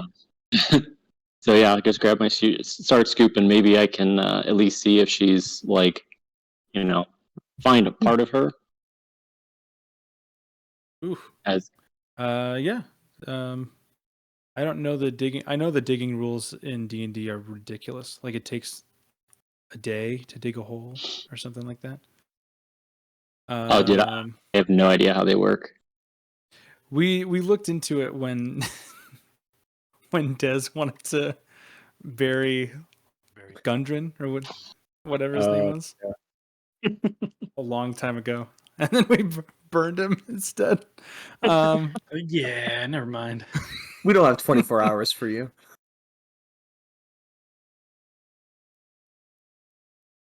Let's see. Yeah, make a strength check. Just a straight strength roll. For strength.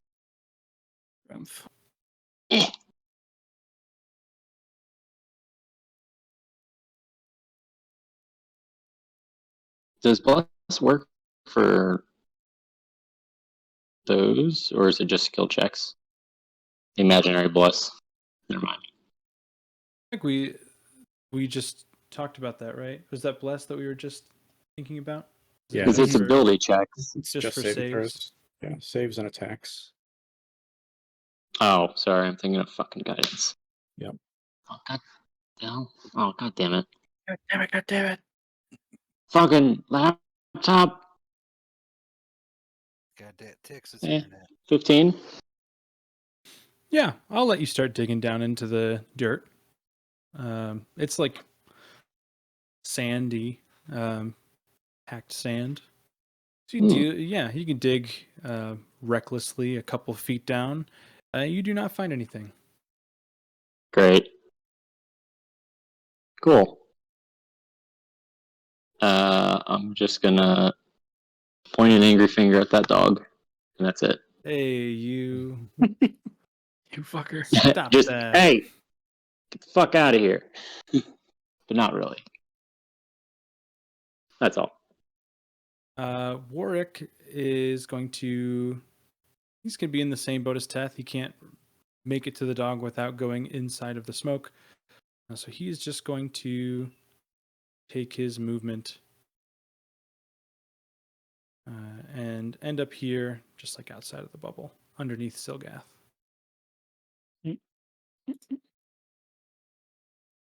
Adira, you are prone. I'm gonna get up, Get up. All right. and then I'm going to look at the only thing left out here, and I'm gonna Eldritch Blast. Except my Eldritch Blast is not necrotic, how you may have seen it before. It's very sparky. Hell yeah. First one. Yikes, dude. 14 to hit. That misses. Second no. one. 22 to hit That hits. for 5 damage. Nice. And third is a 19 to hit That hits. for another 4 damage. What? And I'll move my, as I'm casting, it'll be like a cool strafe motion, and I'll just move like 10 feet this way. Nice. Does Adira get like staticky hair when she casts? It depends on the spell. For Eldritch Blast, not really. Something But stronger. but she gets she'd been known to have a little static. I guess that's all I'm doing. Bottom of the round, you will see the smoke start to dissipate, and the dog is going to appear as if he's going to start running back this way. But as he's running, he's just going to disappear in a puff of smoke. And you are no longer in turn order. I immediately would like to meditate with my blade for a second and attempt to speak to the spirit of Ali, the Always a good the greatest burrower known to man. idea. Okay. And He's a champ. I would like to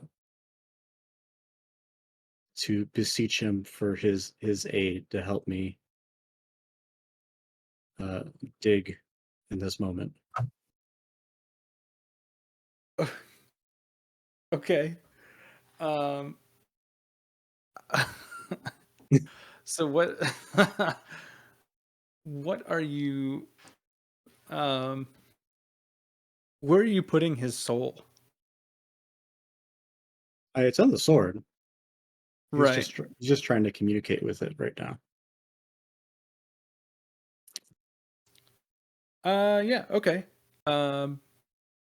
So as you're communing with your sword, you kind of sift around with the sword. You kind of feel it in your hands. Close your eyes, and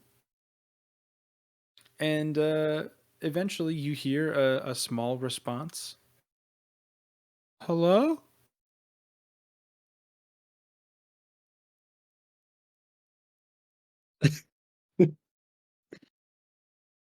Ali, it is Urzak. Time has Yeah, come, and I need your aid. I need your help now. My help? The greatest burrower I've ever seen in my life.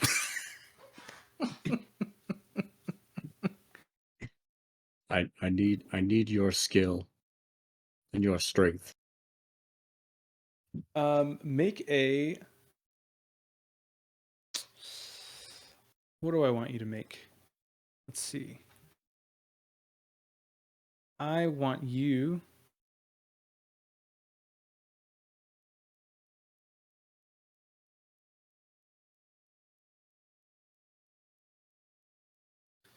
I want you to make a religion check for me.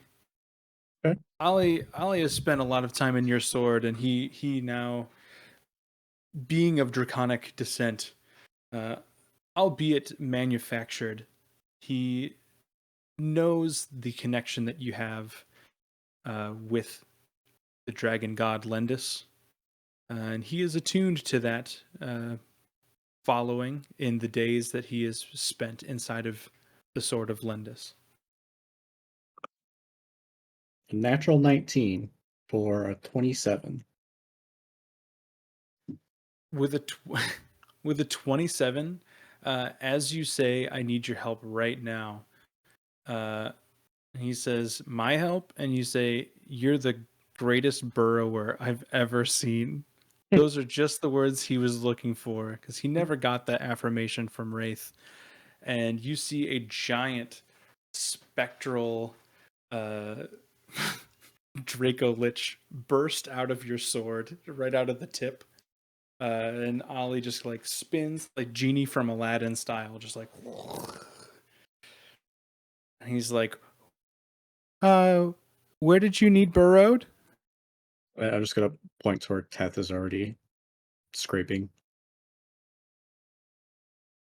And he will burrow. He start burrowing. And what is his burrow speed? Something ridiculous, like 40 feet or something. Should, So should we tell him that there's somebody down there we're looking for? yeah, Just that was through her. the next thing. So we're looking for a Fragile, friend. handle with care.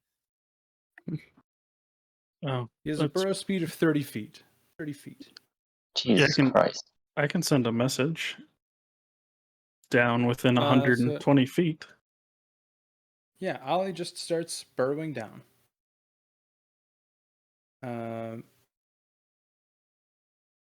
Brackle, as a message, you do not sense any receptors, any Yeah.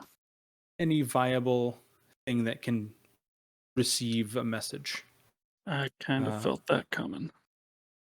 Ollie will come back up, and he will. This is like this giant thing.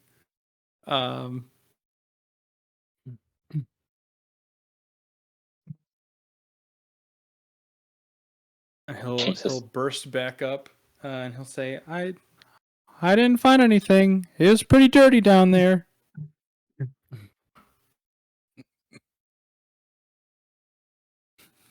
Ollie's been alive for like 4 days. Urzak will just kind of fall to his knees and in despair and say, I know it was a desperate attempt, but thank you for your aid. Of course. Brackle will come over, put his hand on Urzak's shoulder. The one that got away, huh? Punch him straight in the balls. Give me a damage roll to hit. Yeah, roll to hit with disadvantage. No, we're good. Ollie is going to look down at Urzak, and he'll say, "Should I get back in the sword now?" Like she'll just like look up and like look at everyone else in the area. Are people like concerned or afraid of Ollie at this moment? You guys are the only ones out in the square. I think all of you have seen Ollie before, except for Warwick and Silgath and Adira.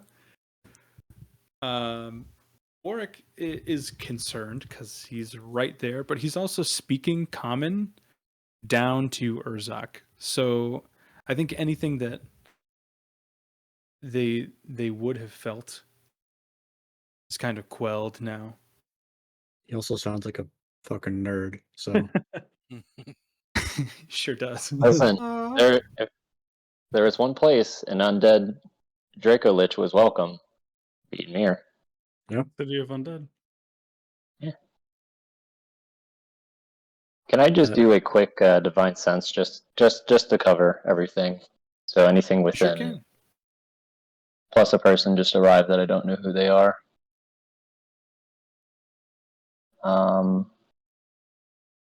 Divine sense. So within 60 feet, Undead and Celestial? anything affected by the Hollow spell. he was like Fey Fiend Undead Celestial. Fey Fiend, Undead, and Celestial. Cool. So you're standing directly next to a giant beacon of light. Ollie obviously lights up like a firework. But Silgath and Warwick are also pinging as undead. Everybody else is humanoid. Cool. That's all. I think Also, how far out does that go? That's 60 feet. Yeah, 60 feet, but anything that's not behind total cover, though. Okay.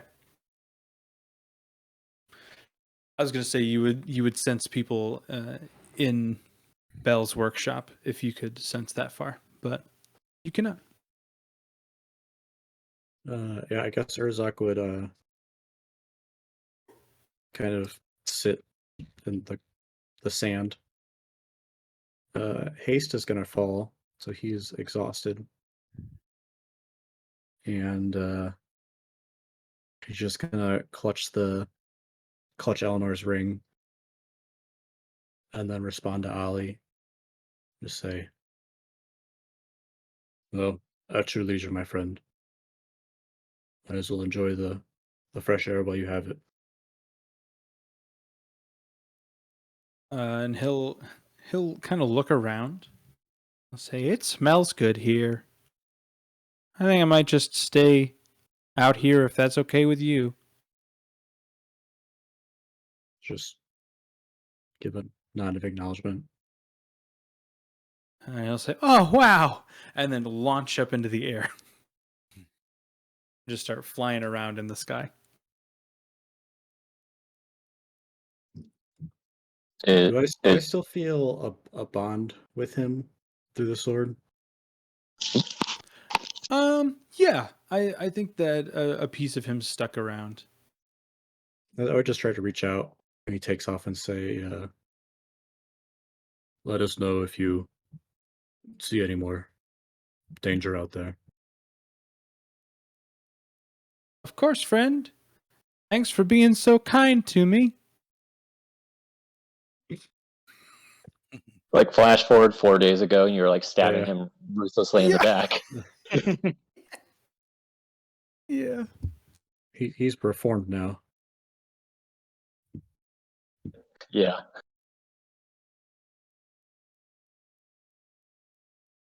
Yeah. So Ollie's gone. Silgath and Warwick, they're going to head back inside the barracks.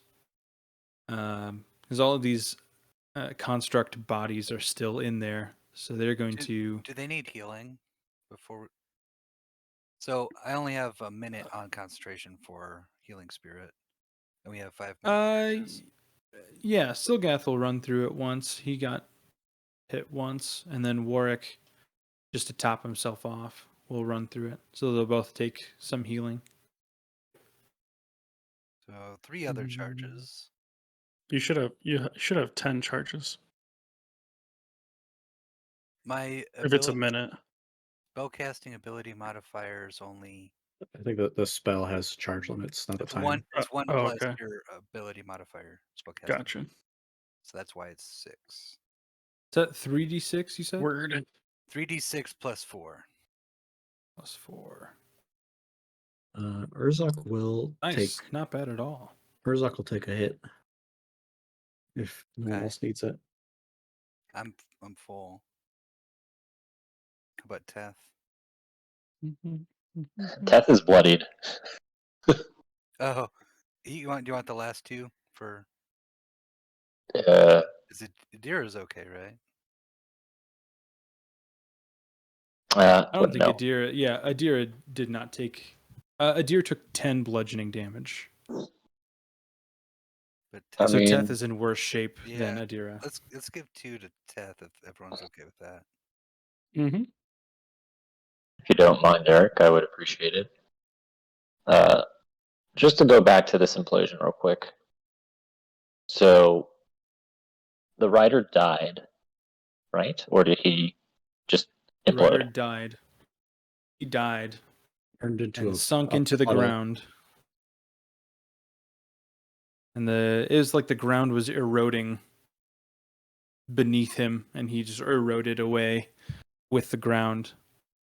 And you and Urzak and Adira all made saves for the same thing that Eleanor saved for, but she rolled a natural 1.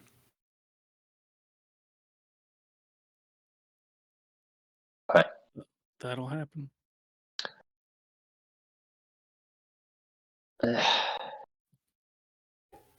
But there was no there wasn't like a portal or anything like that we saw. Above game, I explained it as if Urzak was fighting against the strength of a gate. But your characters would not know that. Could I confirm that by casting Detect Magic, or see if there's any residue? Because I was thinking about doing it anyways, just to see if there's any residual planar magic or transportation or whatever the equivalent of that school is. Yeah. Or maybe it's just all necrotic magic, and it's like, well, she was evaporated. You could certainly cast Detect Magic if you'd like. Yeah, Teth will kneel down to that spot, and he will put his hand on the dirt, and then just his eyes will glow, kind of a light blue, and he'll just kind of pulse out a little bit, and then focus. See what he can read.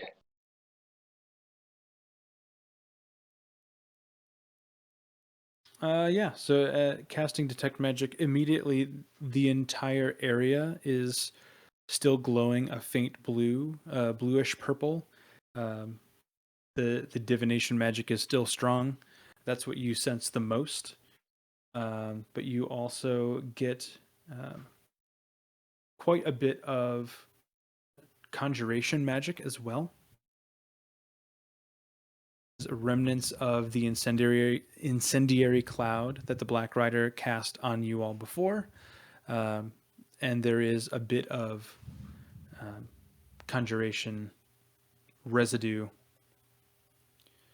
where the ground imploded as well. So there's divination, conjuration. Yes. Okay. Yeah, I think Teth would look towards Brackle and maybe the magic person who just appeared, and just yeah, it looks like heavy divination magic still is person here. I don't know where she went, but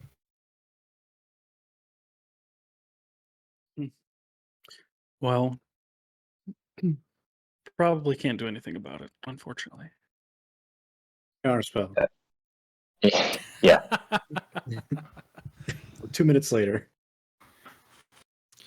All right, we're gonna jump back to Vern actually, while we're in a lull. Vern, you just reached for a door. So this door is across the room from you, but with that check against him before, things are starting to bend. So you can see as you're dashing towards the door, lunging towards the door, it appears closer to you than visually it appeared before. Like you, as an 11-year-old, an 8-year-old boy, would know that it's like 30 feet away, right? But in this illusion, you're reaching for it, and it's almost within grasp. Coralon physically grabs your body, and this is the first time that you feel like this could be real. It feels like actual hands on your body. I need you to make a charisma saving throw. Okay. Against his charisma check. Yikes. Hey, nice.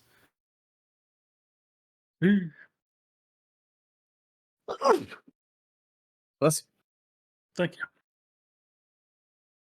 He cannot get that high, but he's gonna roll anyway. You suck. you.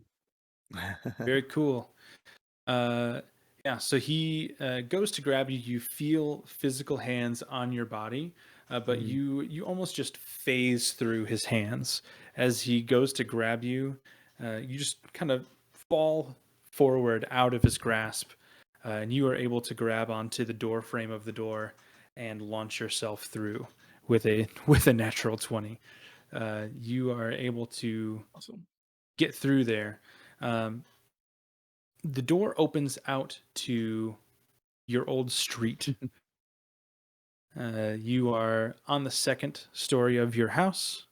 The door has been replaced by a window, and the window pane has swung outward and open, and you are looking at the half roof that you used to climb down and kind of feather fall down to the street.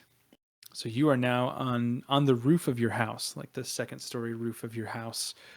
It's about midnight. It's in the middle of the night. Everything is very dark. Everything is perfect, just as you remember it. The cobblestones are nice and perfectly shaved, perfectly shaped. Nothing is out of place. It is perfectly presentable as an affluent neighborhood in Charvassus. Okay, but I'm still in Charvassus, you know? I'm still in this hallucination. Yes. So,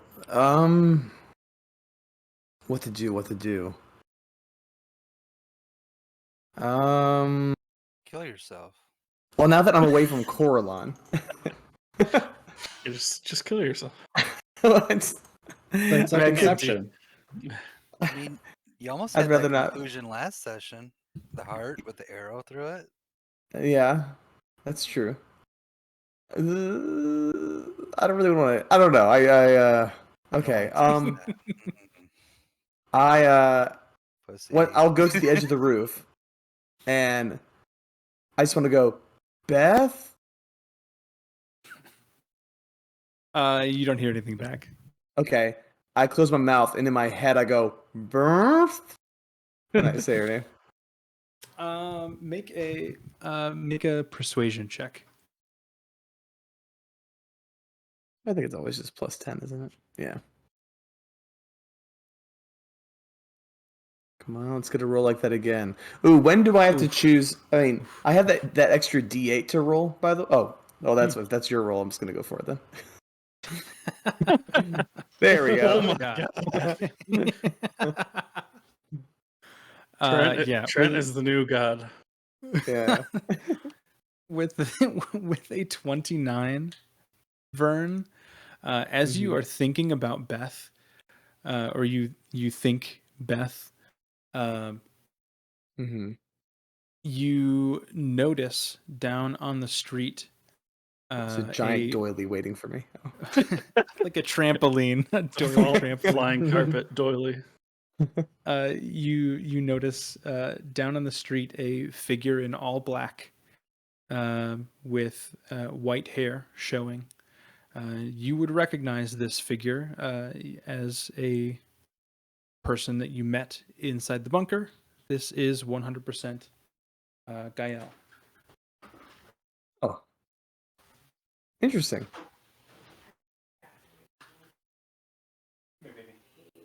All right, while he's away, guys, what do I do? I'm guessing Gael's gonna have the letter for me, is what I'm assuming. But from your parents. yeah. Yeah, totally got to do it, man. Okay. Ah. Yeah.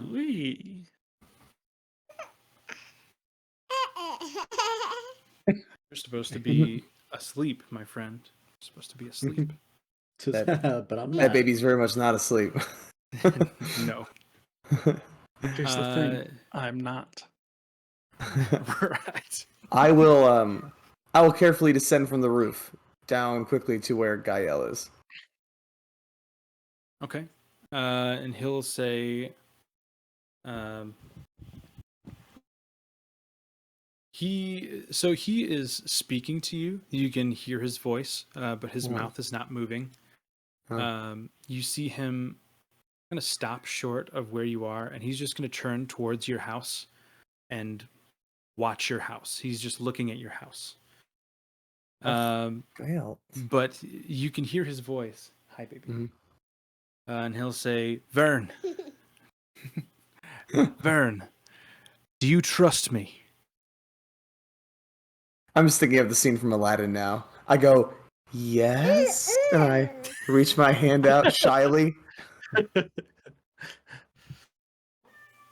And he will. He again is still. Well, he can't see me though, looking right?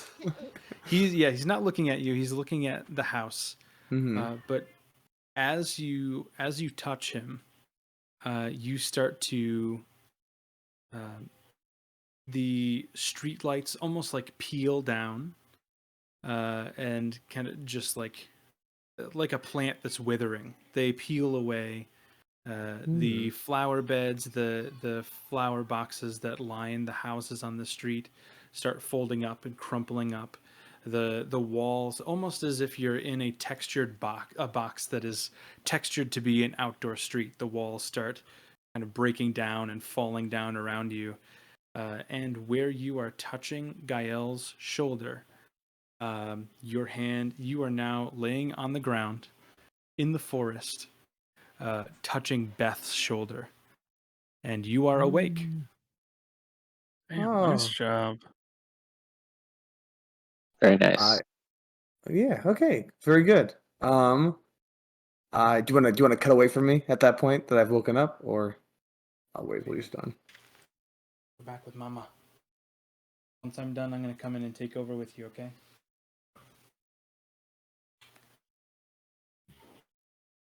I'm gonna put you in a sleeper hold.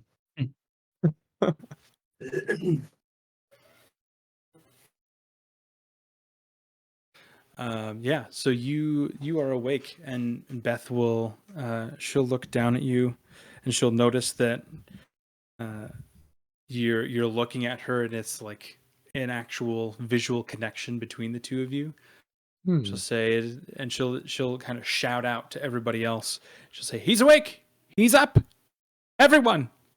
And you'll see Belle ride over in her chair, and you'll also see another familiar face that you remember from the bunker. Mara will also comes to kneel down by your side. Oh. Hey guys, it's really good to see you. It's good to see you too, son. So Coraline might be a problem. So, excuse me? We'll cut away from you there. Yeah, okay. Back in town. What are you guys doing now? I want to help Warwick mend the barracks, whatever needs repair. Even at some home point- improvement, I tell you, just I'd want to talk to who stayed behind, Eric and who else? With Vern? It was just Eric. And Warwick Just Silgath. Eric? Mhm. Oh, I guess I'd hold Eric. Eric, where's Vern? Vern's Or in a did- safe place. He's What a cryptic way to answer that. down. He's where? Along with the town's been transported to the Silgath Cemetery for the Epitaph God, whatever the fuck. Oh, okay. Like in game, I'm saying that. Yeah. But you know, onto the pile, another god. To the cemetery. How far away is that? No disrespect, Silgath, if you can hear. As he's saying this, It's can a I, couple hours travel. Okay. as he's saying this, can I? Not that I'm anything but dog shit at this, but can I try to do a perception check to like listen to see if that dog's still around, or if anybody is around listening? Yeah. Do you have any boosts to I have perception true seeing. based My on true sound? seeing's still on. Oh yeah. True seeing, is that out to 120 feet with true sight? Hold on. I have no idea. It is. Yep, 120. Brackley, you cannot see anything out to 120 feet, and that would more than cover to the inside fence, like right behind this. I'll move you to the town map. You guys are like right here, like right outside. So you can't see anything right up to this small wall right outside the houses there. Okay. You're not picking anything up. Perception was almost as good as I could get. 17. Perception using sight, sound, and smell.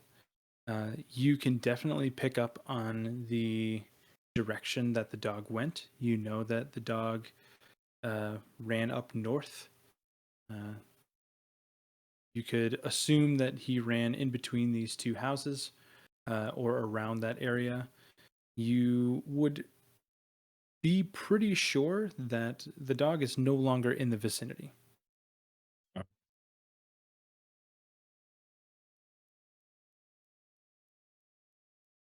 Urzak would go in to help Silgathan work at that point. Okay.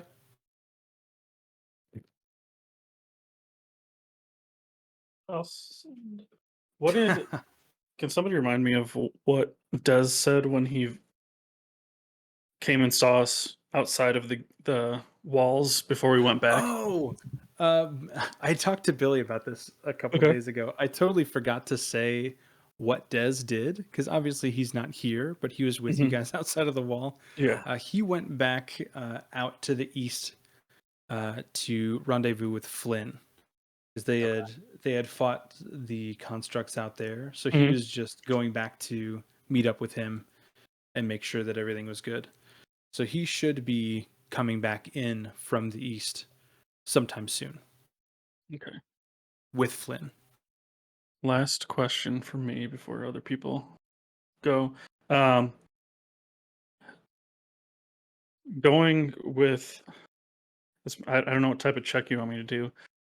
I want to try and ascertain from the clues and the material that we have with us who this person might be working for. Because he didn't tell us. Did he? He did not. Okay. Because I tried to ask before outside the wall. So a little bit about that. If Eric's next to Brackle asking Mhm. questions, I mean, we remember the infirmary a little bit about the journals being not in the king's handwriting, but about the details of the harvesting process of energy in sub basement B or whatever. Mhm. So that's where we saw the symbol because I inspected the robot, found the symbol that matched on that journal. So it's, but I don't remember if we like pinned it on Cerberus or Right. those journals to anybody yet. You have not connected the journal or this symbol with anybody yet. No. Okay. Brackle, I would say roll investigation. Okay. And roll history. Okay. To make sure you get your facts straight. I have something with history. Let me check what it is.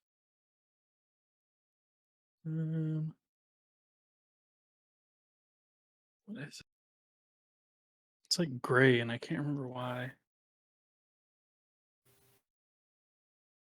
Eric will fix that window. Feature Okay. grade. Did Urzak break through there? I believe that was Urzak, yeah. Teth was the other side.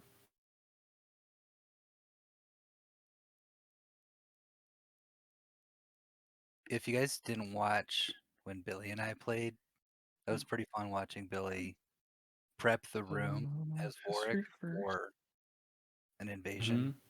Team Yeah. for history. I had to would click like on to include, tactical brain. Yeah. I want to include more of that gameplay in the future. That was fun. Have like full party, like you have 10 minutes to do this and everybody has to contribute.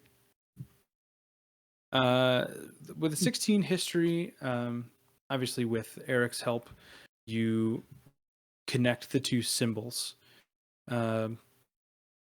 You remember that you with talks that you've had with Cerberus and talks that you've had even with Daunt before Cerberus was in charge,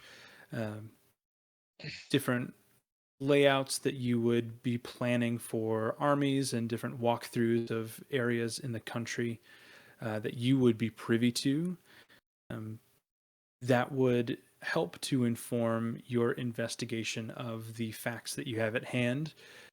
You would be almost certain that also including the tendril that is coming from the beacon in the sky, that has a tendril going back in the direction of the capital city, and also to the southeast, where everybody has been saying this new barracks has been set up in this old like prison mine type cave.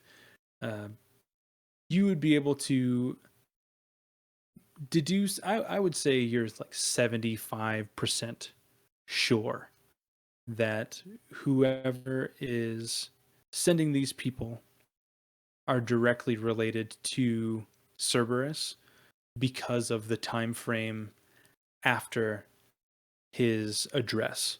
So he made the address, and within like 10-15 minutes these constructs were trying to break down the walls. So I think with all of that, seeing the beacon, knowing the tendrils, knowing your history with the Caster army and what they had planned as contingencies, you would assume that Cerberus is directly connected in some way, even if it's a small part, definitely indirectly connected to this attack. Do you have any inclination of why Vern would have been the target, I guess? You have no idea. Okay.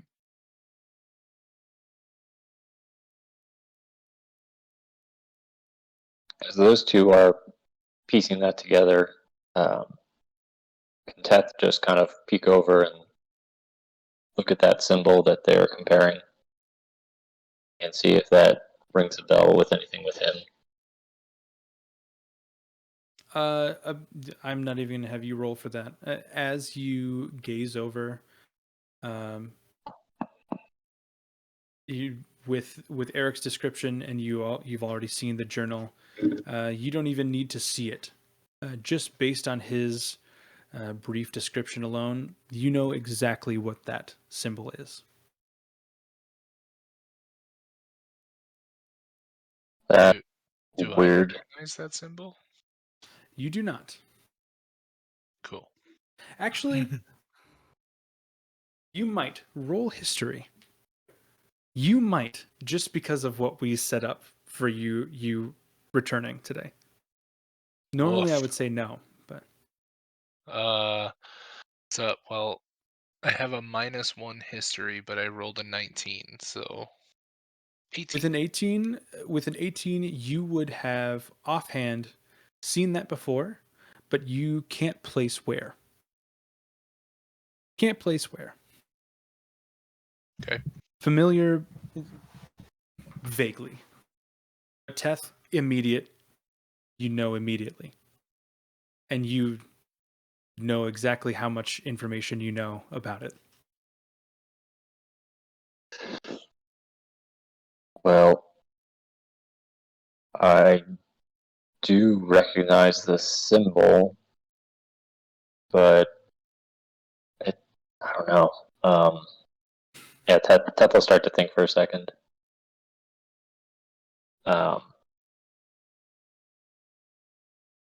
This was a symbol that was taken after the war, correct, DM? Yes. Or was it? I believe that's what we talked about. It was... Yeah. The slogan was used during the war and then flipped, but this was created afterwards.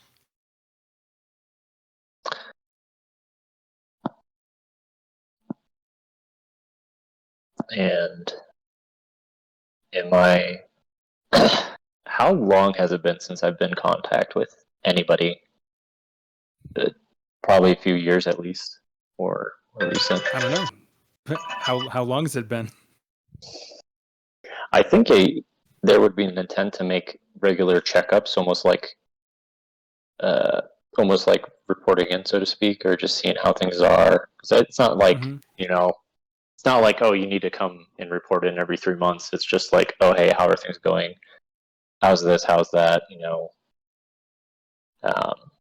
Maybe help out here and there, right? Like if there's certain stuff that was really needed. Yeah. Yeah, I would say that. Okay. Once or twice a year, maybe. Yeah. I guess it should be stated that I'm not using a bizarre calendar for this world. We're using the 12-month calendar, 30 days in a month. There's no need to overcomplicate that bullshit. Okay. So yeah, once every 5 or 6 months. Nobody gives a shit anyway when the property invents a new time scale. Yeah. No one gives a Was shit. it? I could barely keep this time scale together. Yeah, daylight savings in a couple weeks. Great. That's what I want Azura to share. doesn't even have daylight savings time, so they're even better. Fuck, I'm moving to Azura. What was the prologue? You said there was no moon under or above Vern's nightlit sky. The sky above. The flashback to Gale looking at Vern through the window. I think it was like there was no moon or something. It's midnight. It's just super dark. Maybe it's The cloudy. moon disappears at See the midnight, moon, okay. just like it does in our world. Simple astronomy. The moon isn't real. It's just a reflection from the sun. It's like there's no moon landing. There is no moon. All right, continue, Billy. Sorry. Yeah. So. Go ahead, Billy. Yes. So I think we should probably get together and maybe have a conversation about the symbol once maybe Des comes back. Speaking of, Teth will pull out the sending stone and just give Des a quick blip and say, Des, believe the city is clear for the time being. Creature fleet north, but probably long gone now. We're kind of regrouping at the barracks whenever you get back. He will reply through the stone. Took care of 3 more outside the wall. Headed back into the town to you now. It's like a humble brag. Des just took care of 3 on his own. He's with Flynn. He's with Flynn. Okay. Between the two of them. I'm just a simple hunter. He's just like, yeah, you guys. I got 3. You got 2. In Michael Barlas's campaign, Rangers are overpowered. They're the strongest class. Yeah, Teth will just relay and I guess go start gathering up inside with Silgath as well.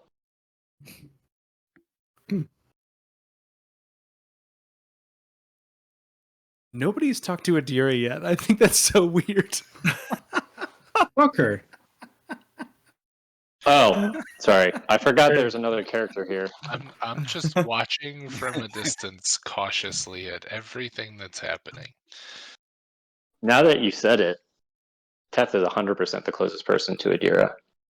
Sure is. And she came in slinging magic, correct? Yeah. Yeah, Teth will give Adira a very good look and kind of start analyzing specifically since there was Arcana or some type of magic being used, kind of try to do a quick assessment, being a mage slayer, basically what this person's, I guess they're try to get a read on what kind of person they are as far as class or maybe even just divination, arcana, or arcane magic, primal magic. That's okay. So you would notice that a lot of her spell casting, I didn't use any sort of material component. I was able to manipulate a spell that I'm assuming you would know a bit about magic, but I was able to manipulate a spell for an additional effect, so you could probably guess I'm a sorcerer. And yeah, she looks. I'm not gonna say non-threatening, but she doesn't look terribly dangerous.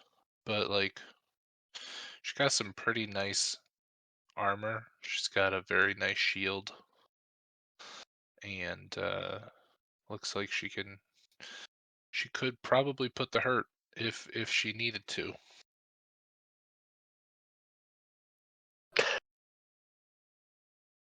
Appreciate the help back there. My name is Teth. Pleasure. Yours. Yeah, no problem. Glad I could be of assistance. And she'll like meekly take a step away from you a little bit. The name's Adira. Just for your own sake, I like to keep my distance. Sorry about that, but I don't think I've met you before. And how'd you get mixed up with these people? No need to apologize. As far as how I came to be with this group,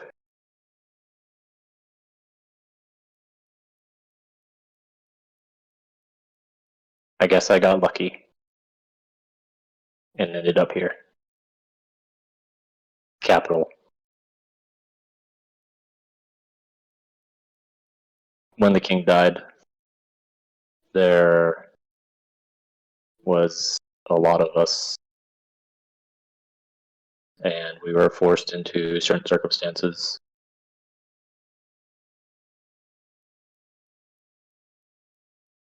Do you know the rest of these people? Unfortunately, I do. I was on the other side of that luck coin when I met the rest, and well, of course, my journey brings me back to them here now. So we'll see what's in store. We originally broke out of the compound together, and well, after things went a little south in the woods there, I left. But fate has a way of drawing us back together, it seems. You seem disappointed to be again in the presence of other capable individuals. Their capability is the best part about it.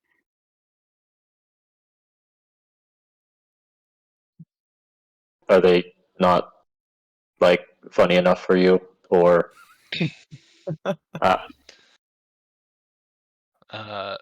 Well, different taste in music? let's just say sometimes people turn you into a giant gorilla and then keep you that way and don't let you change back. So It was Brackle, wasn't it? It was metaphor? me. I It wasn't remember that. Brackle. That was. I'm sorry. I didn't know you didn't like that. Well, But, certainly I didn't know you. certainly valid to not have given consent to something Yeah, like that. Eric, you need to ask consent. Well, I am sorry. Okay, I'm gonna learn. And you can't do it afterwards because he was a gorilla, so he couldn't even answer you at that point. Hey, everything's all right. Live and you learn. Dear, Where have you been? So sorry. I've been all over. Went back home for a little bit. At that back cue, to Brackle, you asked where Adira has been, and that's going to kickstart our second vignette. So Adira, you are telling the story, but we're going to act it out real quick. Cool. So you have journeyed now for a week and a half or so. You picked up a mount for a portion of it. You were able to persuade, some farmers or some peaceful settled folk to give you short rides on their carriages and things like that, their carts that sped your journey up a little bit. And you are now walking through the front gates of your hometown of Three Spears for the first time in you've lost track. You aren't sure how long exactly you were inside the compound, but you are home again. Where is the first place you are going to go? I am going to go directly into the Temple of Talos, and I'm going to, instead of, it's customary for people to, when you walk in, there's like a large altar of some sort where people pay their respects. I'm going to kind of chuff it off and kind of just go around to the side to the small priest chambers, looking for my mentor. Does your mentor have a name? I don't know, DM. Does he? I did have a name prepared, yes, but I was going to see if you prepared anything for your own backstory. That chance. Yes, so in the priest chambers, kind of they're tucked back in behind the very large statue of Talos inside of this very picturesque temple. It's beautifully crafted. Behind this large statue are a series of offices, a small hallway, and you walk all the way down to the very end, where the priest that has kind of taken you under his wing works, and he is sitting behind his desk.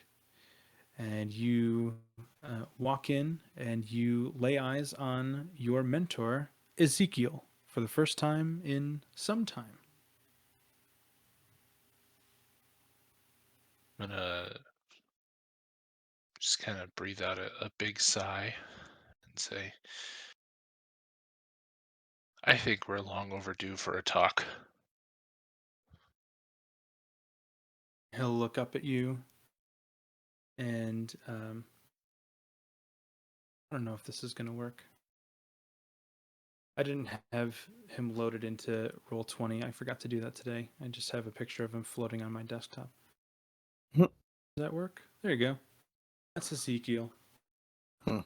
He'll look up at you, not shocked at all, as if he's kind of known where your journey has taken itself this entire time.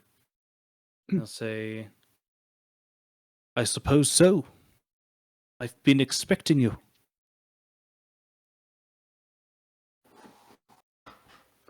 You didn't think it was pertinent on my journey to find my family that maybe let on that I might have a sister, that maybe she was here at one point? Nothing? Adira, your sister was here the night that you were taken. She was taken as well. I've thought all these years that it was important that you discover that fact yourself. One cannot be gifted every correct answer. And where was the opportunity to discover that? You constantly sent me out to the ports. You constantly asked me to help these crews to earn money for the temple. Why? What was it all for? It doesn't help me. It just helps you. Your whole life, you have been thinking about me. Me. How does it help me? How does it help Adira? You must think more broadly, my child. How does it help the world? How does it help the faith? How does it help Talos?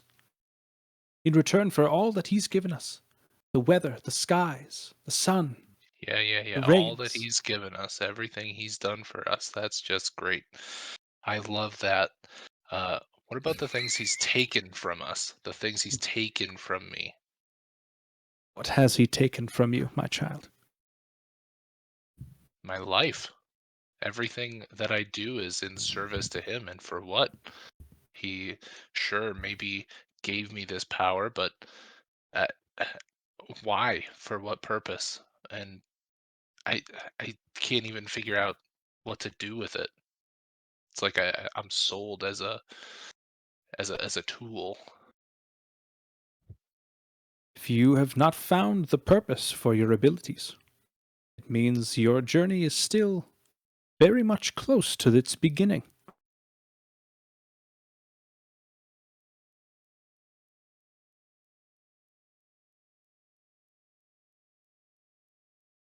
But where do we go from here? Where'd she come from? Where can I go look for her?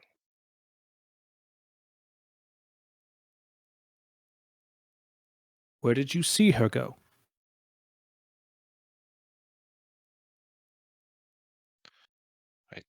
I didn't. She was just gone. Yes, you did. You just didn't see it with your eyes. You chose to ignore it. What did you find on your way here? What did Talos give you?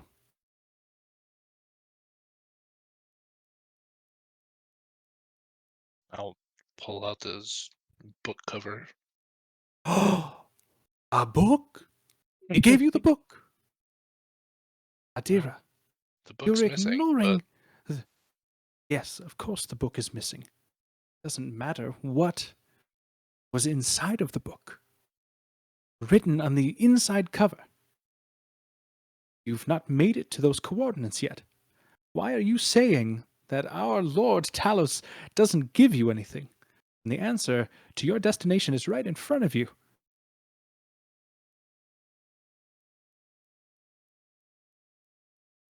You're so quick to chalk everything up to Talos. I don't know why. So quick to deny him.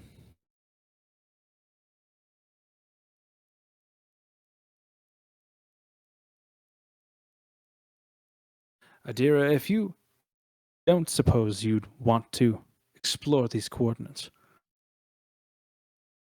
I believe that I could give you one quick answer. After all these years, I suppose you've earned it.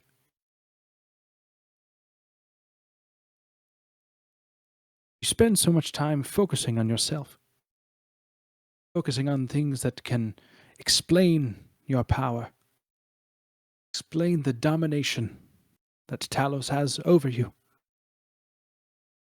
There is a place that may help you find answers you seek outside the realm of divinity. I would search just southeast of here. There is a small town inhabited by those less holy than us. Find a man named Silgath. He may be able to point you in the right direction. And then follow those coordinates.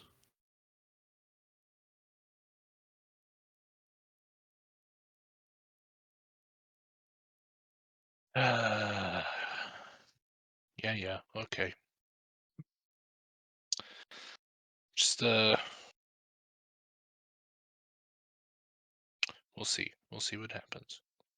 Yes, we will see. You will see. You and I both will both see.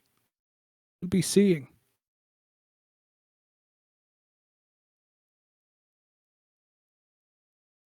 Are you asleep? No, just Lost in thought, as always. frustrated with you guys as always. Thanks for the help. I wouldn't. You are welcome. As always, you are welcome to stay as long or as short as you would like. I think I've been here long enough, thanks. You've been here but 5 minutes. 4 minutes too long. Suppose the days of you pining for Talos's love, walking up and down these halls are gone. You know, uh, for as much as these gods do for us, sometimes it sure does feel like they just kind of left us.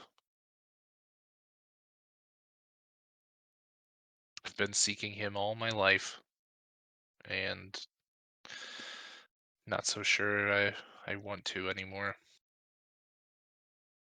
I understand. Go to Mir. Someone there is sure to have a connection with you in some way. I guarantee it. Until then, take these. And he will open a drawer in his desk and give you 2 rings. And those are the rings that I already put into your... Oh, nice. whatever, your inventory. A ring of warmth and a ring of water walking. To keep you safe and warm, and to keep you secure.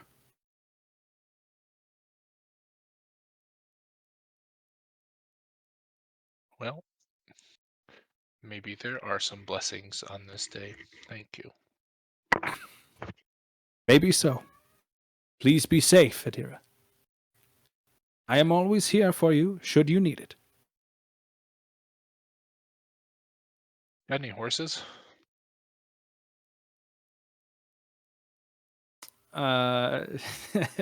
He'll just chuckle a little bit, and he'll say, "You know where the stables are. Please help yourself." Cool. Tell Pops I love him. Then I'll go. Flashback into Mir. You've just told that story to who's under Ezekiel? Who's there? Teth and Brackle and Eric told that story to all 3 of them. So yeah, they were super helpful, and now I'm here looking for Silka. Well, he happens just to be inside that barracks over there. And as you say that, Brackle, he is actually heading back out. He's not in the barracks anymore, actually. No. He will walk out and he'll say, I have just heard from Beth. Vern is safe, and he is awake. Good. I'm right here, guys. I was kidding. Talking about the corner. I've been here the whole time. I've just been in Bell's Tower. Maybe I could have shown Brackle the dummy Vern we made when he asked, "Where's Vern?" Oh, he's asleep. Oh my god, he looked terrible. So if you guys didn't watch the episode, we took a fighting dummy and I put a cloak over him. Mm-hmm. Stole Vern's boots. So he's got like Vern's boots. Oh yeah, cloak. Vern, you don't have shoes on right now. I forgot about that. I thought it was gonna be like a doppelganger, like the automaton. Or a hat. That never happened. Like, oh my god, these boots are worth like 100 gold. Fancy Isn't boots. Brackle wearing the top hat? Yeah. You have my Yeah, top hat too? Yeah. Yeah. I have your top hat. Little shit. He got fucking mugged. I know. I forgot They that I had broke a your top clay hat. dragon stress. Your dragon is broken. Your hat and your shoes were stolen. The dragon was from the Your- fall, for sure. Your bird flew away. We could still roleplay that a little bit, where Eric shows Brackle, "This is how you lie," or whatever, and You're gonna tell Brackle how to lie. and he How can to like lie. give me notes. Yeah, Eric's gonna lie about not knowing how to lie. I don't know about. I've never lied in my life, so I'm not that good at it. The I only think you're deception I have is telling the truth. parentage. Oh yeah, You that know, works in a that's pinch. that's a what's my impression of Brackle? I feel like when we left off, you were kind of betraying us in some respect, right? I don't think so. The I last thing was. that you would have, I'm a part yeah, of the the last thing that casters. you would have seen Cerberus. was, yeah, you would have heard Visick call Brackle by his real name, That's right. but then you left before he explained what that was. So he still goes by Brackle, but he does have a different birth name that he has not really shared with you guys that much about. He still wants to kill all the humans too, so Probably. that small Maybe. that small detail, yeah. Pretty sus. Above all of you guys up here, Literally none of you are human, so maybe right. Adira is. I don't know. No, Adir is an SMR. Well, see, everybody's safe. Silgath is probably the closest. He was a human, and now he's a vampire human. Above here, I don't know. Maybe I'll switch back to the city map. Closer to the tower, you'll see it almost looks like fog rolling out on the ground. Adira, Urzak, Brackle, and Eric would all recognize this from when they saw Gael cast this in the cerebral realm.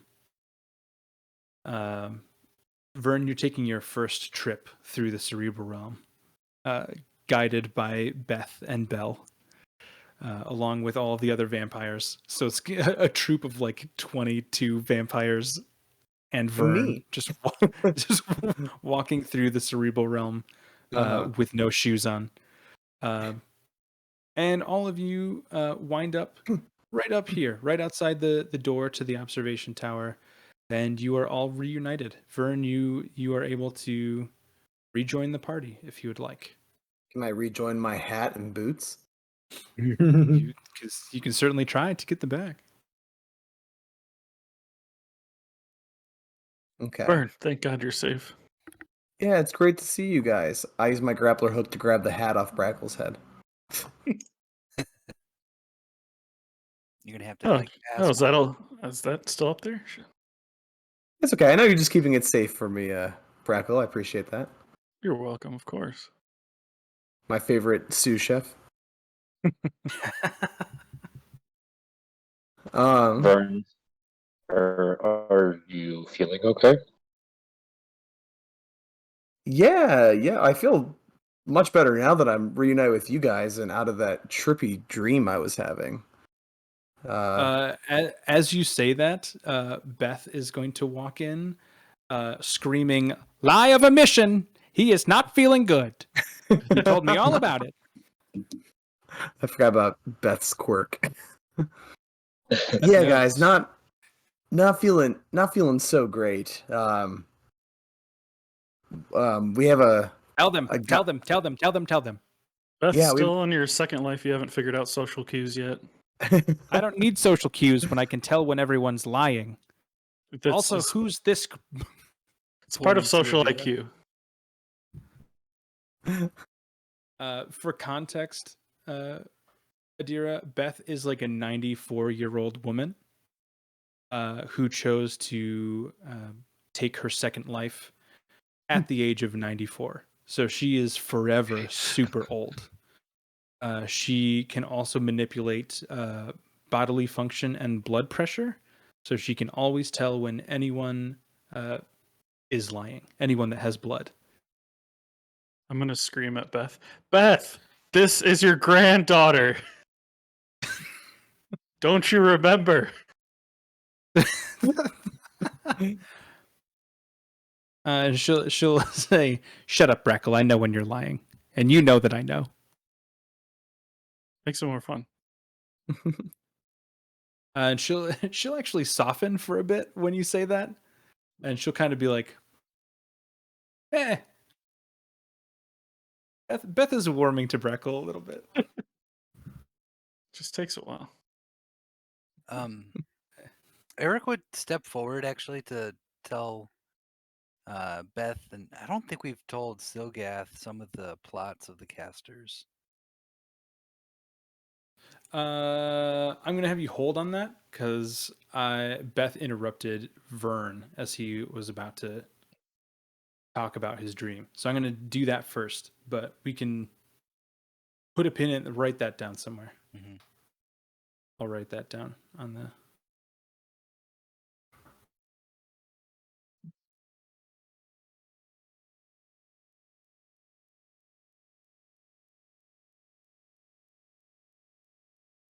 All right, Vern, take it away. So I met Coralon, one of those gods. He wants his orb, but he wants it for himself, and he was very, very gleefully willing to sacrifice all of you to get it. Now I turned him down because I know that friendship has more value than all the coils in the world. But I do think that we should probably try to get that sphere quickly before he finds some other stooge to go and get it for him. You spoke to a god. Yeah, happens all the time. Really, gods, bronze dragons, just talking to a lot of creatures a lot more powerful than myself. Adira, to be honest, since you have not been here, it's not the first time a god has talked to one of us. Yeah, they're getting kind of a little pesky. They're A little clingy, even. meddling a bit. Yeah. You try to tell them about boundaries, but they just keep like. We wish they'd just go away. Visibly chaffed. She's okay. And he wanted this orb. What does it do? What's it for? Has a lot of power. He wanted to, now admittedly, he wanted to use it to make the world a little better, but again, I thought we could probably do that ourselves without killing everybody. But it's a tremendous amount of coil energy, which is, by the way, the unit of measurement for power here in Azura.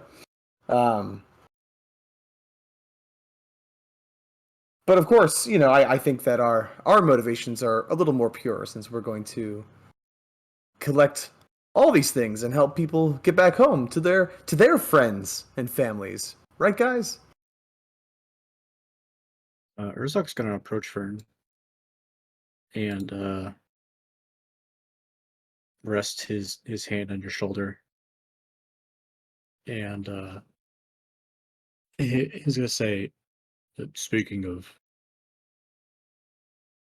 people going back to where they belong, I don't suppose we lost somebody, Eleanor, in the fight while you were gone.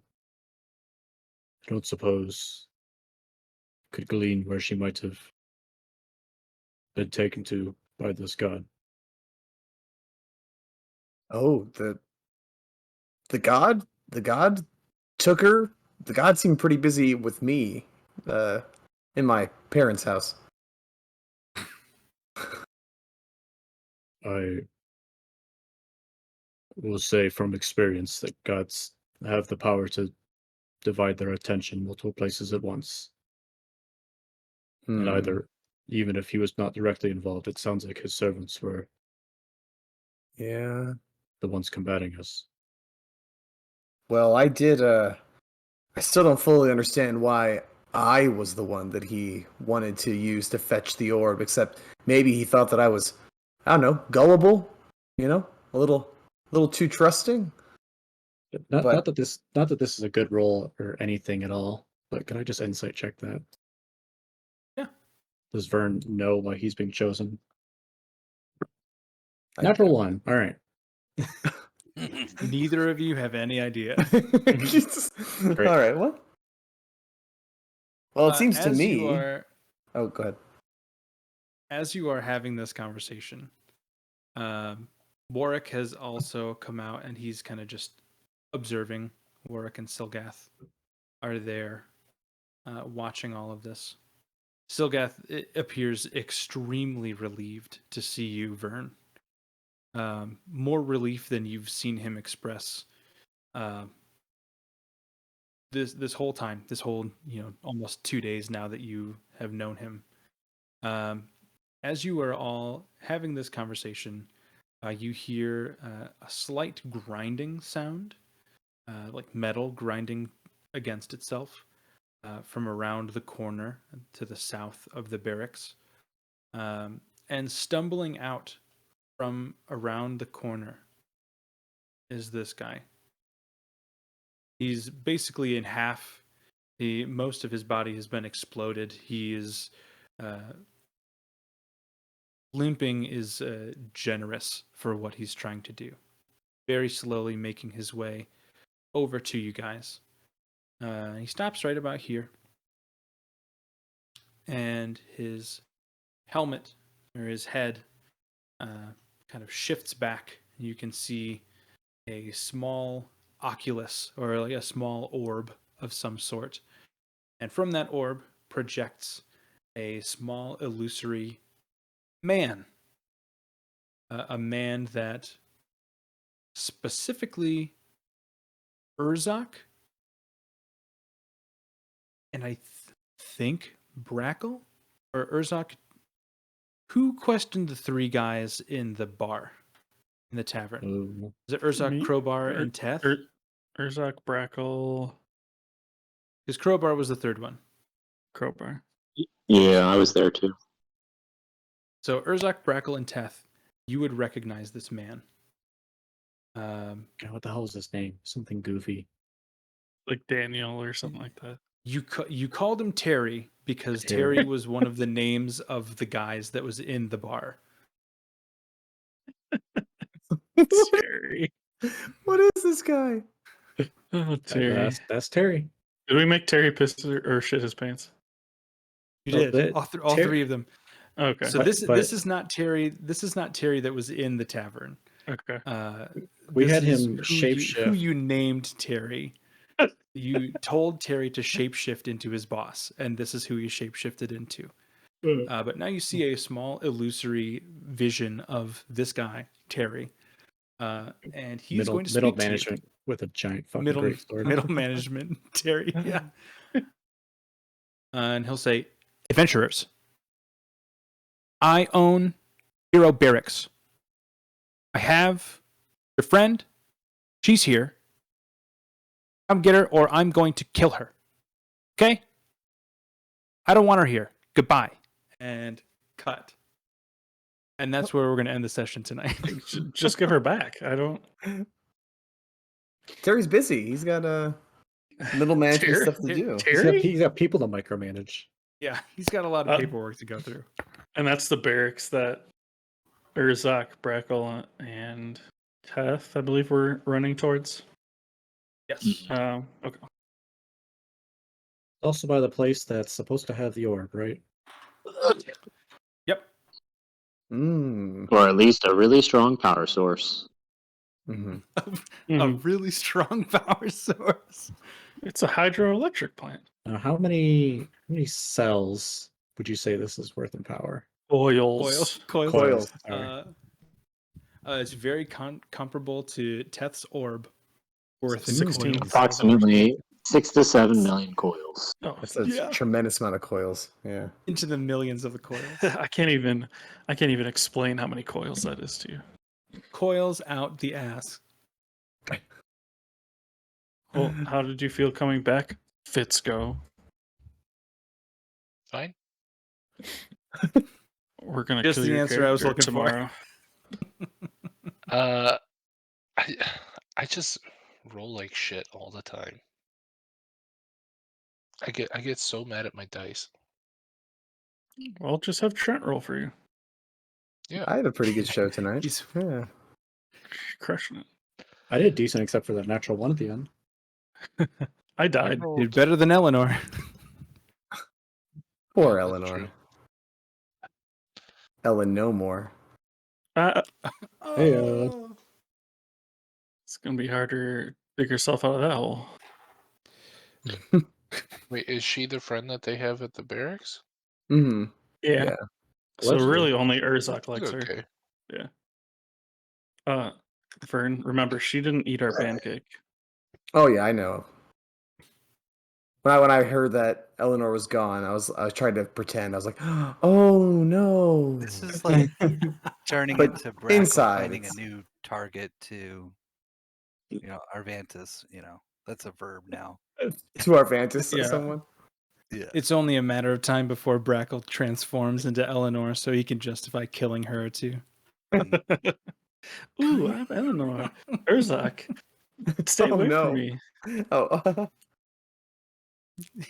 I'd much rather watch the two of you play that scene out than me play it out with 5 other NPCs on the board. All right, guys, I am going to head out just in case Archer wakes back up. He's been having a rough sleep patch lately. So Rhiannon had a hell of a time putting him down. So least I can No do worries. to help out. Hell of a night. Andrew, can we find a time to meet about sure. DMing? I know we talked about afterwards, but I want to hop off for him. Sure. Cool. Yeah, just shoot me a text. Nice. I guess open question. Does anybody have any interest in DMing a section of this campaign? And it's totally fine to decline. I get it 100%. It would be like a session or a session and a half. I So politely so decline. 5 sessions. So 5 yeah. No, I don't think it would go. I would try and contain it to less than 4 hours, I would hope. Do you want to be a player character? No, the conceit of it was, I talked to Donovan and Andrew about it a little bit. The idea would be that you would run a very small section of the game whenever we get to like your hometown. So we would find a way for your player character to go off and do something else, and you would just DM a section, and I would fill in as whatever NPC you guys are with at the time. And then you would rejoin as a player soon after that, just to like have your flavor on a section of the game if you wanted to. But it's not required. I don't want to force anybody to do anything there's that they're Archer. uncomfortable doing. Mm-hmm. Yeah, I'll a- do it. It's a cat.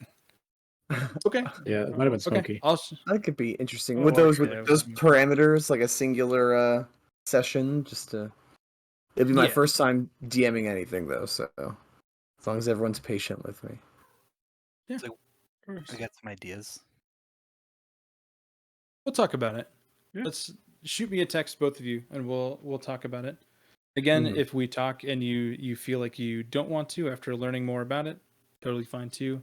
I don't feel like Donovan and I talked about it. It's not me feeling burnt out or anything. I'm not desperate to play again. I just thought it'd be cool flavor to put back into your hometowns, to have you guys describe some of the places, or just an innocent NPC quest or something like that. Mm-hmm. It's exactly what someone who's burnt out and desperate to play again would say. Nice try, Please help me. loser. Please help me. All right, guys. This is a great session tonight. I enjoyed watching everybody. It was Thanks awesome. for having me back. Yay. Likewise. Yeah, thanks, man. Thanks for coming back. All right, guys. I will see you next week. Have a good night. Bye.